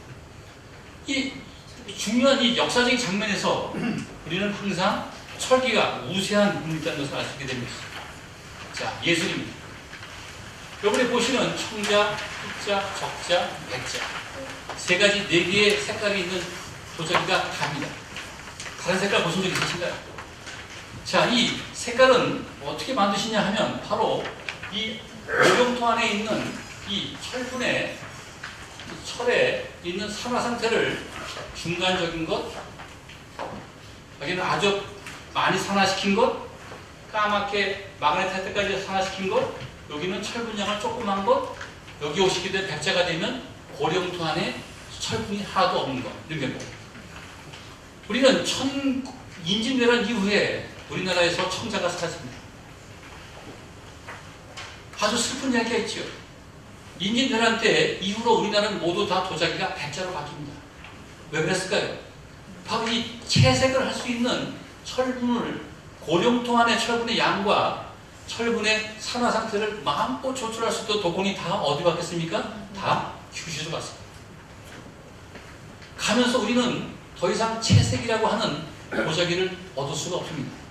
그때부터 우리는 백자와 저거밖에 없는 것이죠. 일본에 가시게 되면 모두 다 채색으로 이루어진 도자기가 유명합니다. 여러분께서 이수근, 김수근 이런 여러 사람이 자체는 전부 다 이런 겁니다. 핵심은 바로 여기 보시는 고령토의 철분의 양이 얼마이고 얼마만큼 내가 산화시켰군가라고 하는 이와 같은 철강의 철분의 산화의 양에 의해서 색깔이 바뀐다는 겁니다. 굉장한 기술입니다. 굉장한 기술이고 이것도 굉장히 공부를 많이 해야 되는 영역이기도 하죠. 아쉽습니다. 진짜 아쉬운 얘기가 많이 있죠. 자, 우리 유교라고 하는 이 시대가 있습니다. 공자님이, 노자님이 계시고 백가정명 시대 때 가장 우리가 보셔야 되는 것은 왜 백가정명이라는 것이 나왔을까라고 하는 거죠. 보통 인문을 공부하시는 분들은 그때 백성이 국민이 여기에 되고 여러 가지 복잡한 그런 아주 인문 철학적인 관점도 계시지만 우리 공돌이들은 아주 유물론자여서 유물론적으로 생각을 합니다. 바로 먹고 살만 했다는 겁니다. 끼니가 한 게 없는데 무슨 쓸데없는 소리냐라는 게 우리 공돌이들이 아주 단순 무식한 생각입니다. 자, 이때 무슨 일이 벌어졌냐 하면 이 축주전국 시대 전후에 바로 철기가 농기구로 쓰여지기 시작합니다. 자, 우리 한번 그 과거에 한번 농사를 한번 연상해 보시죠. 청동기 가지고 농사를 짓는다고요? 지금도 못합니다. 비싸서. 그 당시 청동기라고 하는 것은 왕실의 제기나 만들고 이런 아주 굉장히 귀중한 금속이죠. 지금도 비싸요. 근데 그거하고 농사 짓는다는 건 말도 안 되는 거죠. 뭘 했겠습니까? 다 나무입니다. 나무를 가지고 여러분이 쟁기질을 하시게 되면 20cm 이상 들어가지 않습니다. 근데 이 주철이라는 방식이 나오게 되고 이 주철이라는 방식을 통해서 땅을 쟁기듯이 가시게 되면 거의 3cm 이상 들어갑니다. 이것은 내가 씨앗을 종자를 뿌렸을 때에 종자의 생존율이 거의 3배가 높아지게 됩니다. 여러분들이 그 쇠라는 것을 가지시고 농기구를 했다는 것은 바로 농산물의 생산량이 커지는 것이죠. 맨 처음에는 바늘로 자기의 보온 효과를 키웠어요. 두 번째, 그릇을 만들어서 음식을 해서 영양분의 효율을 높여서, 그 다음에 우리는 이와 같은 철기라는 걸 통해서 이와 같은 농사 효율을 높여서, 이런 방식을 통해서 인구는 계속 인구를 증가시킵니다. 그 증가시켰을 때에 나타난 모든 그런 것들은 모두 다 먹고 살만했기 때문이다 라고 얘기를 합니다. 뭐 이런 이유도 하나 여러 가지 이거 있었겠지요. 하지만 항상 이 잉여 생산물이라고 하는 것이 전제가 되지 않으면 우리가 소위 말하는 상업, 그 다음에 욕심, 탐욕, 이와 같은 부분들이 설명이 되지 않는 것이 바로 이 잉여라고 하는 부분이 우리한테 아주 복잡한 숙제를 남겨주는 이유이기도 합니다. 자, 마지막에 제 철도에 대한 부분을 설명을 드리고자 합니다. 실크로드, 우리가 실크로드가 있는 것처럼 스틸로드가 있습니다. 아까 말씀드린 인도에서 다마스커스까지 우리는 철강을 수출하고 받았던 것이죠. 한편 이 남북이라고 하는 이 거대한 미국의 대륙을 관통하는 가장 강력한 힘은 바로 철도였습니다. 철도는 모두 3가지 루트가 있게 되시는데 여기 보시는 빨간색, 오렌지 색깔, 파란 색깔, 이 3가지 통을 통해서 바로 동부에 있었던 힘이 모두 다 서로 이관하는 통합작용을 하게 됩니다. 여기에 물론 아주 어려운 이게 많이 있지만 여기 보시는 것처럼 이 놓이는 이 바로 철도라고 하시는 이 물리혁명이 바로 중요한 힘이 되고 그 물리혁명에 있는 기차와 철도는 모두 다 쇠로 만들어지게 됩니다. 쇠가 중요하다고 말씀드리고 있는 것이 아닙니다. 제가 말씀드리고 싶었던 것은 우리가 역사를 바라보시고 우리의 삶이라는 것을 바라보시면 바로 이 물리혁명을 통해서 우리는 굉장한 자원적 효율성을 높였다는 것이죠. 바로 교환입니다. 모든 사람도 교환하시고 자원도 교환하시고 모든 것을 교환함으로써 잉여 생산물을 서로 잘 교환함으로써 우리의 삶이 굉장히 풍요로워지는 거죠. 이것이 바로 우리가 이 물류라고 하는 것에 대한 철강에 대한 기억입니다. 뭐 여러 가지가 있습니다. 뭐 쇠? 아직도 잘 모릅니다.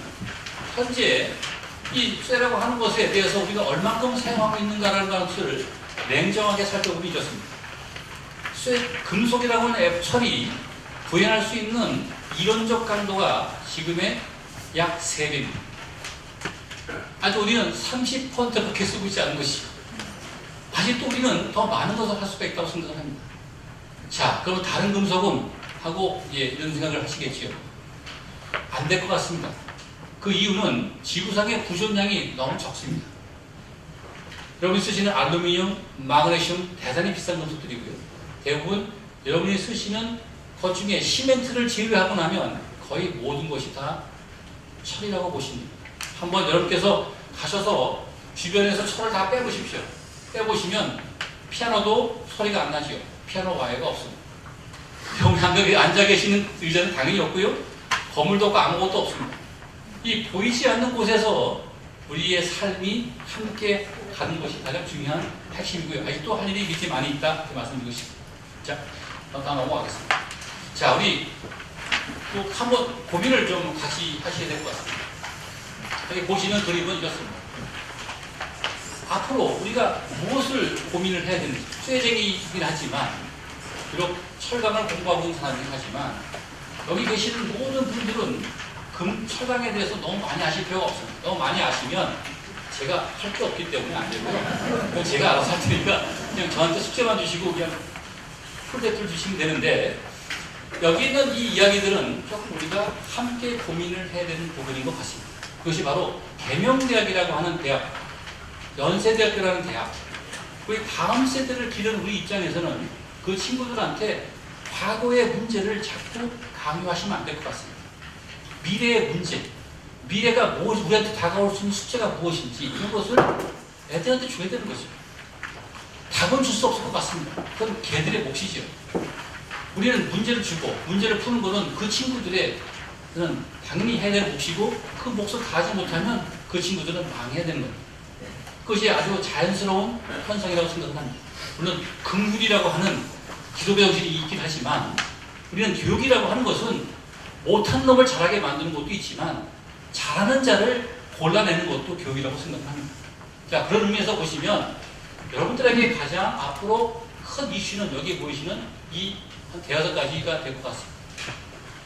이 후마나 아카데미아 강좌가 앞으로 계속 되신다면 이런 큰 명제들에 대해서 같이 함께 공유하시기를 꼭 기원을 드립니다. 특히 여기 즐거움이라고 하는 것이, 이 즐거움이라고 하시는 것이 과연 우리는 무엇일까 잘 모릅니다.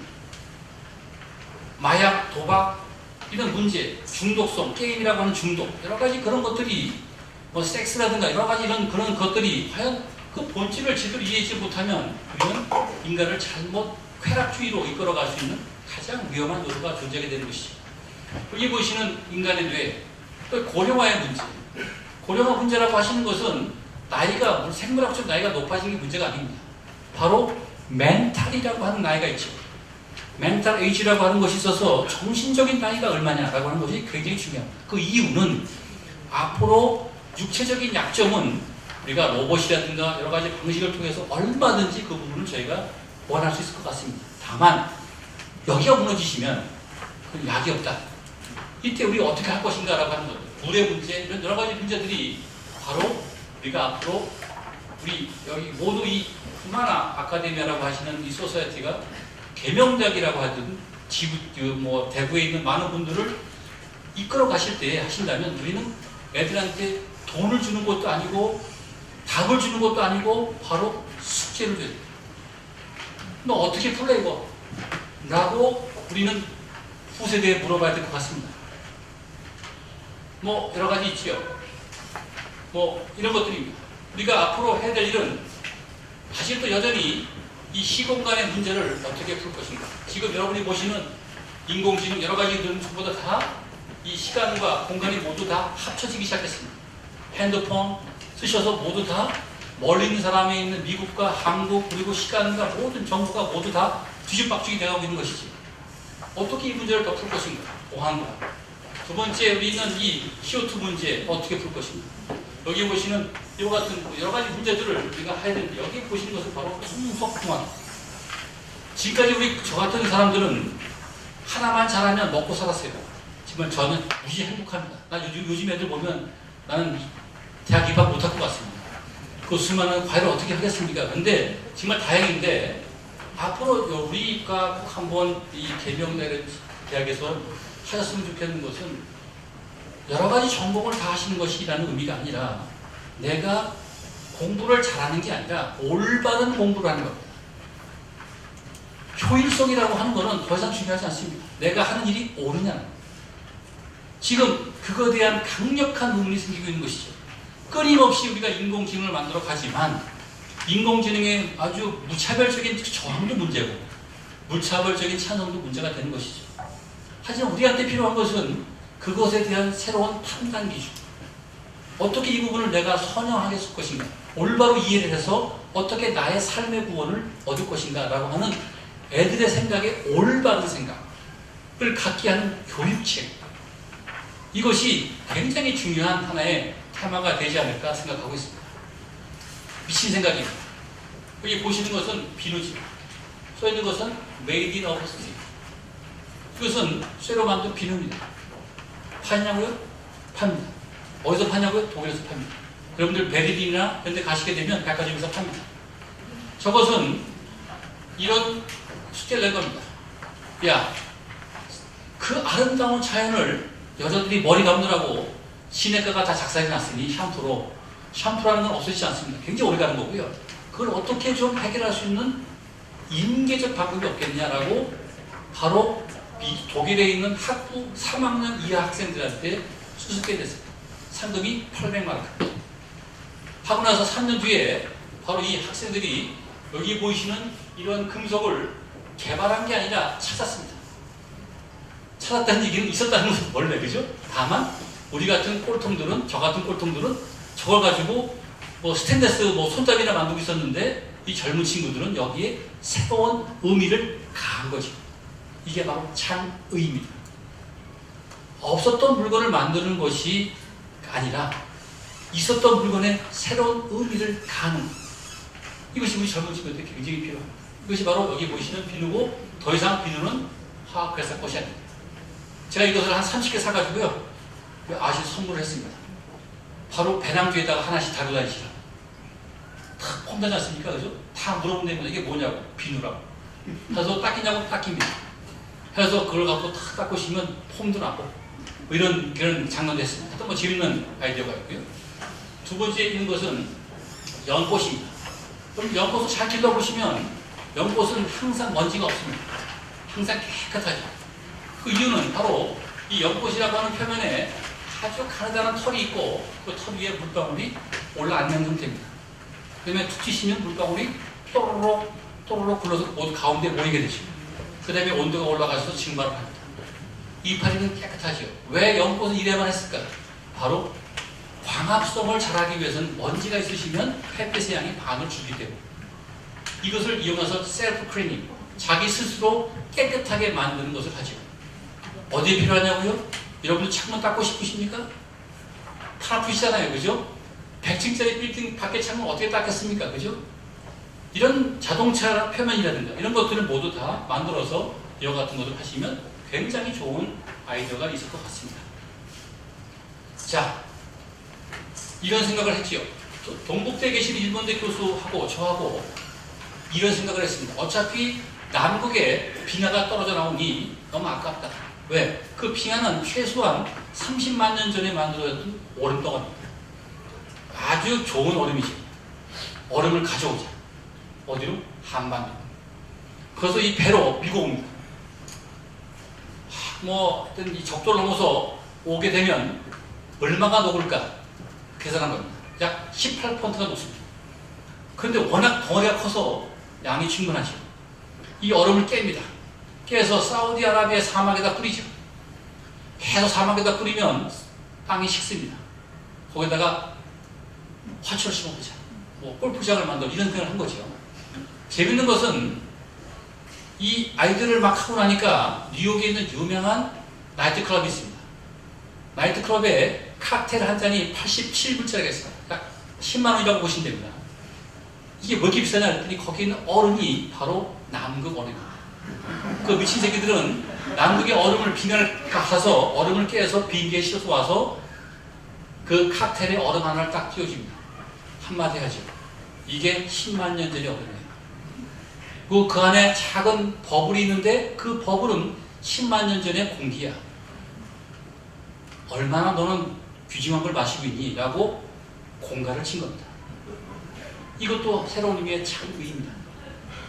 우리는 온난화라는 것을 걱정하는 것이 아니라 그것을 어떻게 새로운 의미를 가해서 우리의 삶의 부분으로 연결하느냐 라고 하는 젊은이가 필요한 것이죠.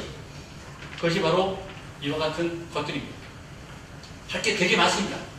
우리 철강을 한 저도 이와 같은 여러 가지 기술들을 음악, 아까 말씀드린 트럼펫, 나노 에칭, 여기 있는 광촉매, 색조공학 이 기술들은 모두 철강의 기술들이 아닙니다. 하지만 철강쟁이는 이것을 공부합니다. 왜? 새로운 의미를 하기 위해서는 다른 쪽의 영역을 들여다보지 않을 수 없기 때문인 것이죠. 여기 계신 모든 분들도 하시는 일이 다 다를 겁니다. 그죠? 다 다르시고, 가정주부님도 계시고, 여러 가지 계시겠지만, 제가 맨날 이걸 해야 되기에 평생 해야 된다는 논리는 없는 것 같습니다. 그래서 항상 우리가 남의 것도 좀 엿보는 것도 중요한 것 같고요. 마지막으로 이런 얘기를 드리고 싶습니다. 우리가 기르고 있는 자식과 학생과 그리고 제 자신이 셋 중에 어느 거라고 생각하십니까? 재앙을 부르고 있는 놈인지 돌이 될 놈이지 동량이 될 놈이지. 연세대학교는 결론을 내렸습니다. 이런 놈을 기르고 있었던 겁니다. 진짜냐고? 아니 사실입니다. 연세계 졸업하는 5,000명의 1년에 5,000명이 졸업을 하게 되는데 그 중에 약 2,000명 정도가 자기가 4년 동안 배운 전공을 안 합니다. 우리는 무엇을 가르친 것과가요? 그죠? 사회의 정합성 이런 게 문제가 아닙니다. 우리는 뭔가 잘못하고 있는 겁니다. 애들 책임이 아닙니다. 왜? 내가 어른이 하고 싶어 한 걸 시켰기 때문에 그렇습니다.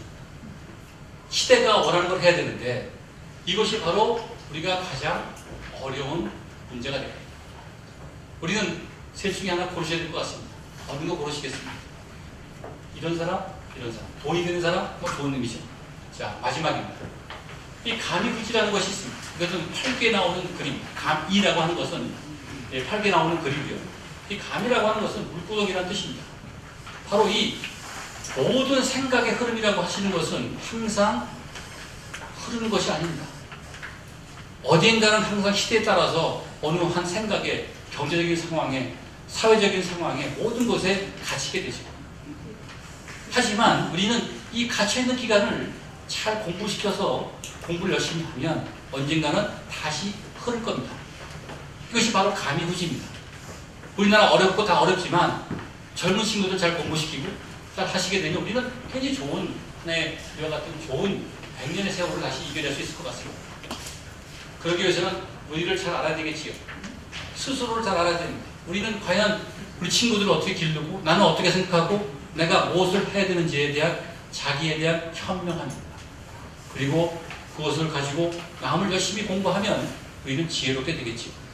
자, 이런 의미에서 제가 이 토요일날 이 재미없는 강의를 들으시느라고 와 계신 분들한테 진짜 감사를 드립니다. 그리고 질문하지 마십시오. 왜냐하면 제가 이 질문을 받으시면 뽀록이 나게 되면 안 되고요. 두 번째는 이 제가 오늘 강의를 하실 때 숫자를 얘기 안 해드리는 이유는 요즘 핸드폰이 아주 좋아서요. 숫자를 얘기하면 다 찾아서 확인하세요. 우리 학생들이 그렇습니다. 학생들이 야식이 1800 몇 년 했더니 교수님 인터넷이 아니라고 하는데 헛말이니까 제가 일부러 숫자를 얘기하지 않았다는 점 다시 말씀드리고 그냥 재밌게 하려고 노력했다고 하는 제목으로 봐주셨으면 좋겠습니다. 감사합니다.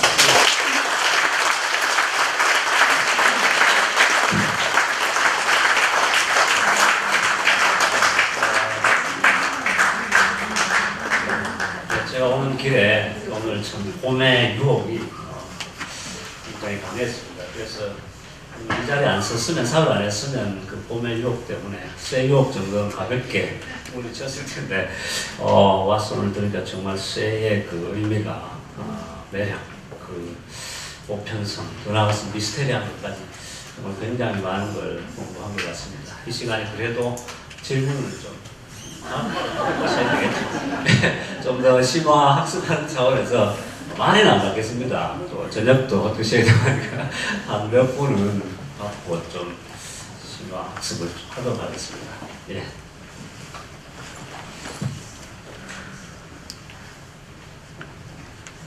질문하지 말라 하시는데 질문해 주셔서 저는 화학공학과 전공에 있는 신동수라고 합니다. 지자기에 대한 말씀을 하셨는데 지금 저희들이 알고 있는 건 지자기가 점점 약해져 가고 있는 것을 이해를 하고 있거든요. 거슬러 올라가면 만약에 지금과 같은 속도로 지자기가 약해진다고 하면 만 년쯤 전에 그 정도 지자기 같으면 지구 전체가 용융된 상태였을 수도 있다. 그런 가정이 되고 앞으로 지자기가 계속 약해지면 지구가 어떤 모습으로 변할는지 지자기와 지구의 연령 문제, 미래 문제 그 문제 한번 짚어주시면 좋을 것 같습니다. 네. 지금 말씀해 주신 내용은 지금 사실은 지자기라는 것 때문에 스핀을 저희가 계속 하게 되는데요. 지자기가 바뀌었다는 이야기는 사실은 원인이 아니고 결과입니다. 그러니까 어쨌든 간에 이것이 지자기가 멈춘다는 이야기는 지구의 회전력 자체에 문제가 생기고 있다는 것이죠. 근데 이제 가설을 세워보면 진짜 멈추면 어떤 일이 생기는 거냐라고 하는 겁니다. 그러니까 일시적으로 이제 자기가 아니고 그럼 이제 FE의 그 용융철에 회전이 이제 멈추는 거죠. 대략 만 년쯤 전에 저희가 그런 비슷한 경우가 있었고요. 그때 있었던 상황을 저희가 역으로 유추를 하면, 지질학적으로 유추를 하시게 되면 대략 빙하기가 온다고 생각하시면 되고요. 빙하기가 오고 난 후에 다시 이 지자기가 생기는 과정, 그러니까 없어질 때 나타나는 것은 빙하기가 오시게 되고 다시 돌게 되시면 그때 화산이 작살난다고 생각하시면 됩니다. 그러니까 굉장히 어려운 상황입니다. 이거는 저희가 지구가 어떻게, 인간들이 어떻게 할 수 있는 방법은 거의 없습니다. 다만 이제 어떻게 예측하고 사람을 어떻게 피난시키고 하는 그런 얘기가 되고요. 여기에 대해서 화산연구소 세 군데가 있습니다. 하나는 플로리다 대학, 하나는 이제 일본에 있는 지진연구소, 또 한 가지는 이제 하와이에 있는 이 세 개, 몇 개 대학이 이 페루 지방에 의해서 로키 산맥과 페루 산맥에 있는 약 화산을 모두 다 조사합니다. 그러니까 조사한다는 얘기는 이제 감시를 하는 거죠. 그래서 알고 싶었던 것은 말씀하신 대로 거기에 나오는 용암을 계속 조사를 하면 용암의 성분이 계속 바뀌고 있습니다. 그 얘기는 뭐냐면 이 안쪽에서 이게 도는 게 달라졌다는 거가 되는 거죠. 그 열량을 이제 계산해서 이제 추정을 해보면 대략 저희가 한 뭐 10만 년 이내에 안쪽인가 한 번쯤 얼음이 있을 것 같다라고 현재 추정을 하고 있습니다. 그러니까 우리 생각 스케일에는 이렇게 타임 스케줄에는 이렇게 큰 이슈는 아니겠지만 징후는 여러 가지 이런 것이 있는 것 같습니다. 그러니까 어떻게 되시냐면 바로 GPS 자체가 바뀌게 되고요. 두 번째는 조류가 바뀌어서 굉장히 어려운 문제가 돼요. 특히 큰 그 조류는 이 멕시코 만유입니다. 멕시코 만유는 이제 북극에서 나오는 얼음하고 오셔서 멕시코만 돌아서 우리 그 쿠르시오 열도로 해서 지금 후쿠시마 문제가 됐는데 대략 한 바퀴 도는데 한 40년 정도 걸린다고 알려져 있습니다. 그러니까 그 조류가 멈추면 어떻게 되는 거냐라고 하는 그런 거대한 그런 담론적으로 얘기를 하시게 되면 그거는 이제 뭐 전혀 상상을 초월하는 그런 상황이 되시고 말씀하신 거를 마치게 되면 지자기가 주로 FE의 문제이기 때문에 이 FE 문제가 멈추시게 되면 대형 사고 정도가 아니고요. 상황이 이해가 안 되는 상황이 오신다고 보시면 되죠. 그 첫 번째 징후가 바로 빙하기라고 보시면 돼요. 그리고 또 될 것 같습니다. 네, 다음 질문.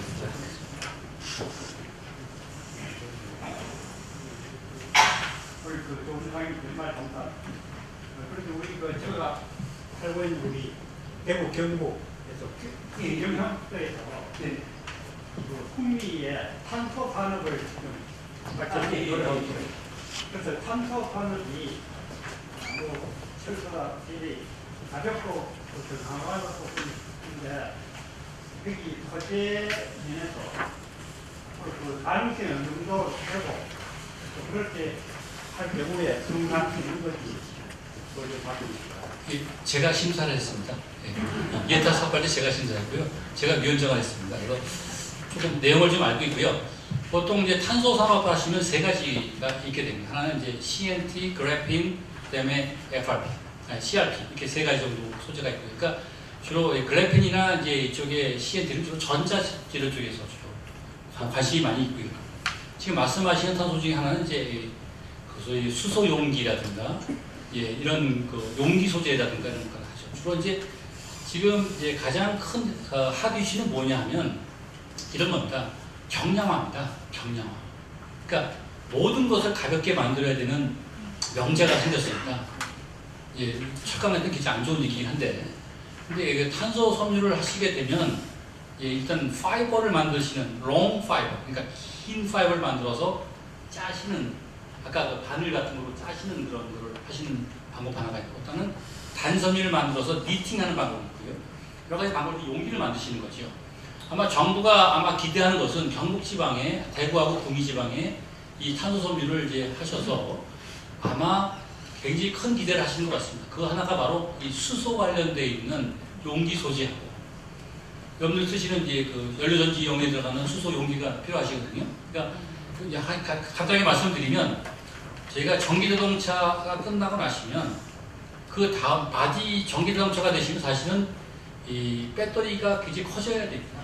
근데 배터리가 사실 되게 가벼워야 되는데 안전 때문에 껍데기를 아주 튼튼한 스테인리스로 지금 하고 있어요. 그래서 무게가 대부분 이 배터리의 이 외형적인 구조체입니다. 이거를 지금 이 탄소섬유로 하겠다는 거거든요. 하시게 되면 이 배터리를 감싸고 있는 이 구조체가 굉장히 가벼워지는 게 되는 것이죠. 이런 이제 그 자동차 사업, 수송기기 경량화 사업, 그 때문에 항공기가 있습니다. 이 항공기 요새 A300 버스를 보시게 되면 옛날에 알루미늄으로 조각을 했거든요. 지금 전부 다 그게 탄소섬유입니다. 굉장히 어려운 비즈니스긴 하지만 아마 굉장히 좋은 비즈니스가 될 거라고 생각을 하고 있습니다. 개인적으로 그렇게 생각합니다. 철강은 별로 안 좋아하는데요. 그 탄소가 너무 잘 되시니까 할 게 없기 때문에 마음에 안 들어하는데 하여튼 잘 되고요. 제가 뭐 하여튼 잘 될 겁니다. 왜냐하면 뭐 워낙 그 대구 지방의 섬유 기술, 그 다음에 구미에 있는 그 LG 디스플레이 이런 쪽들이 많이 관심이 많으셔서 아마 좋은 결과 있을 거라고 생각하고 있습니다. 잘 될 겁니다. 예.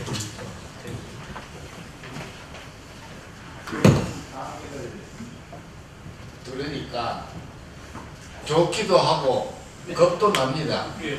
그래서 마지막으로 지구의 운명이 언제 끝날지 좋은 다큐멘터리가 있습니다. 예, 그 BBC에서 만든 이제 그 다큐멘터리가 있고요. 그 이제 그 지구의 그 어떤 시간적인 스케줄을 가지고 이제 시뮬레이션을 다 해서 이제 그 지구가 이제 돌고 평계가 되고 뭐 합쳐지고 깨지고 하는 거를 다 계산할 수 있습니다. 그러니까 이제 시간이 좀 복잡하긴 한데 대략 한 20억 년쯤 뒤가 되시면 지구가 식습니다. 식는다는 얘기는 이제 쇠도 그냥 무한히 온도가 높은 건 아니거든요. 쇠도 식고 식으면 좀 굳지요. 굳게 되면 돌지 않게 되고 지자기는 없어지고 바닷물이 멈추게 되고요. 이제 그런 자기가 없어지게 되면 바닷물이 모두 다 이 우주 쪽으로 증발을 합니다. 하게 되면 이제 마치 화성처럼 될 거라고 지금 판단하고 있습니다. 25년 뒤시니까 그렇게 간단하죠. 성경에 보면은 아, 예. 지구가 이 세계 다 없어도 하나님께서 스스로 아, 예. 그건 뭐 걔는 다르지. 하나님이 다시 또 다른 세상을 만들 수 예. 있다. 그 오리게네스의 저 실학에 나오죠. 오리게네스가 한 10단 정도가 있는데 지금 우리가 살고 있는 3단이고요. 좀 더 올라가면 한 9단쯤 가시게 되면 이제 하나님이랑 같이 손잡고 살 수 있다라고 하는 그런 전자 보겠습니다. 근데 뭐 저도 원래 기독교인이기 때문에 뭐 열심히 이제 공부를 하고 있는데요. 우리 후손을 위해서 교수님 좋은 저는 이제 앞으로 30년밖에 안 사는 거거든요. 20억 년이나 스케줄해 보시면 뭐 점이라고 보셔도 될 것 같고요. 그러니까 저희가 이제 항상 그 아까 우리가 인류 첫 페이지 나오셨던 말씀드린 대로 저희가 뭐 살고 죽는 게 문제가 아니고요. 우리 후세한테 계속 좋은 인포메이션, 좋은 지식, 선한 마음, 그다음에 가장 그 극렬한 마음 이런 것들을 줘야만이 이 사회가 굉장히 효과적으로 발전할 것 같아요. 지금같이 이렇게 계속 자극하고 이런 것들은 어떻게 우리가 좀 선한 마음이 많이 좀 사라진 것 같아서 저희는 뭐 기도를 많이 해야 될 것 같습니다. 전 기도를 안 하는데요. 우리 아줌마한테 맨날 혼납니다. 기도 안 하고 잔다고 안 한다는데 그래도 뭐 대표 선수가 하니까 뭐 20년 뒤까지 걱정하지 마시고요. 저희 일단 뭐 애들 잘 공부시키고 다시 좋은 돈이 있을 것 같습니다.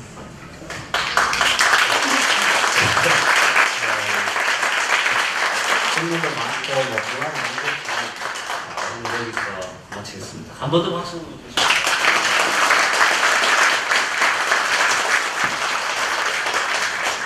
네, 지금은 회장님 나오셔서 마지막 정리 말씀 전하시고 광고하겠습니다. 오늘 정말 오랜만에 아름답고 또 재밌는 강의를 들었습니다. 철하면 저 머리에 제일 먼저 들어오는 것은 어제 조한이 주고 여사막 든거 생각이 나는데요. 이 생명의 원천에서부터 시작해서 미래 철학 교육까지 이어주시는 그 참 특강에 너무나 깊은 존경의 말씀드립니다. 저는 철학이 천철자 학문인 줄 몰랐어요. 철학이. 사실 가장 평범하게 느껴지는 것이 그렇게 값어치가 있다는 것.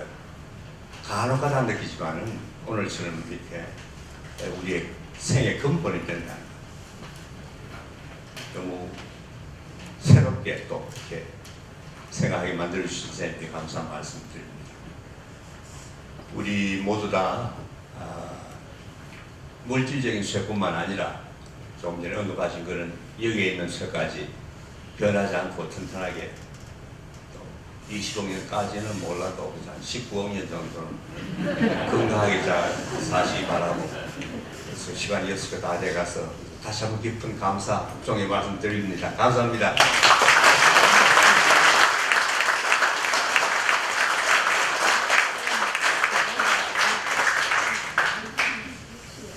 예, 제가 이제 마무리 광고를 위해서 잠깐 나왔습니다. 우리 회장님께서는 우리 회원들이 새로운 얼굴들이 잘 안 보이신다고 늘 걱정하세요. 왜 좀 젊은 분들 좀 오지 않느냐고. 근데 그건 사실 걱정거리이긴 한데 오늘 이 주제가 여러분들도 좀 새로우셨겠지만 우리가 한 50몇 회 됐죠. 오늘이 이렇게 강의를 연습을 해오는 과정에서 이공 관련 주제는 아마 손에 꼽을 만큼 밖에 없었던 것 같아요. 근데 정말 그 시대가 요구하는 대로 이런 융합 학문이 필요할 때 이런 강의를 듣기 위해서 이 회원들 뭐 젊은 사람들 없으면 어떻습니까? 우리가 새로운 주제로 우리 스스로가 이렇게 젊어진다 그런 생각이 들어서 오늘 정말 감사했습니다. 거기다가 또 새로운 분들도 좀 몇 분 소개드려야 될 분이 좀 오신 것 같아서 더더욱 반갑습니다. 회장님께서 시작할 때 이미 그 김덕규 국립대구과학관장님 이미 소개해 주셨고 이수철 대구대학 공과대학 학장님 같이 자리해 주셨습니다. 잠깐 좀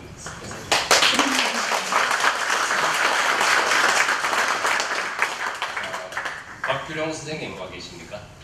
예, 박규룡 선생님 영신교육재단의 상임입니다. 그다음에 김주성 선생님 와 계시죠? 잠깐 내려서시겠어요? 광개토 병원의 병원장 계십니다. 미래 청년 포럼도 맡고 계시는데 광개토 병원, 광개토 대왕 이름을 따셨는데 아주 특별한 의명이 있으신 것 같습니다. 참가해 주신 것도 감사하고 또 앞으로 우리 회원이 되셔서 함께 하실 수 있으면 더더욱 좋겠습니다.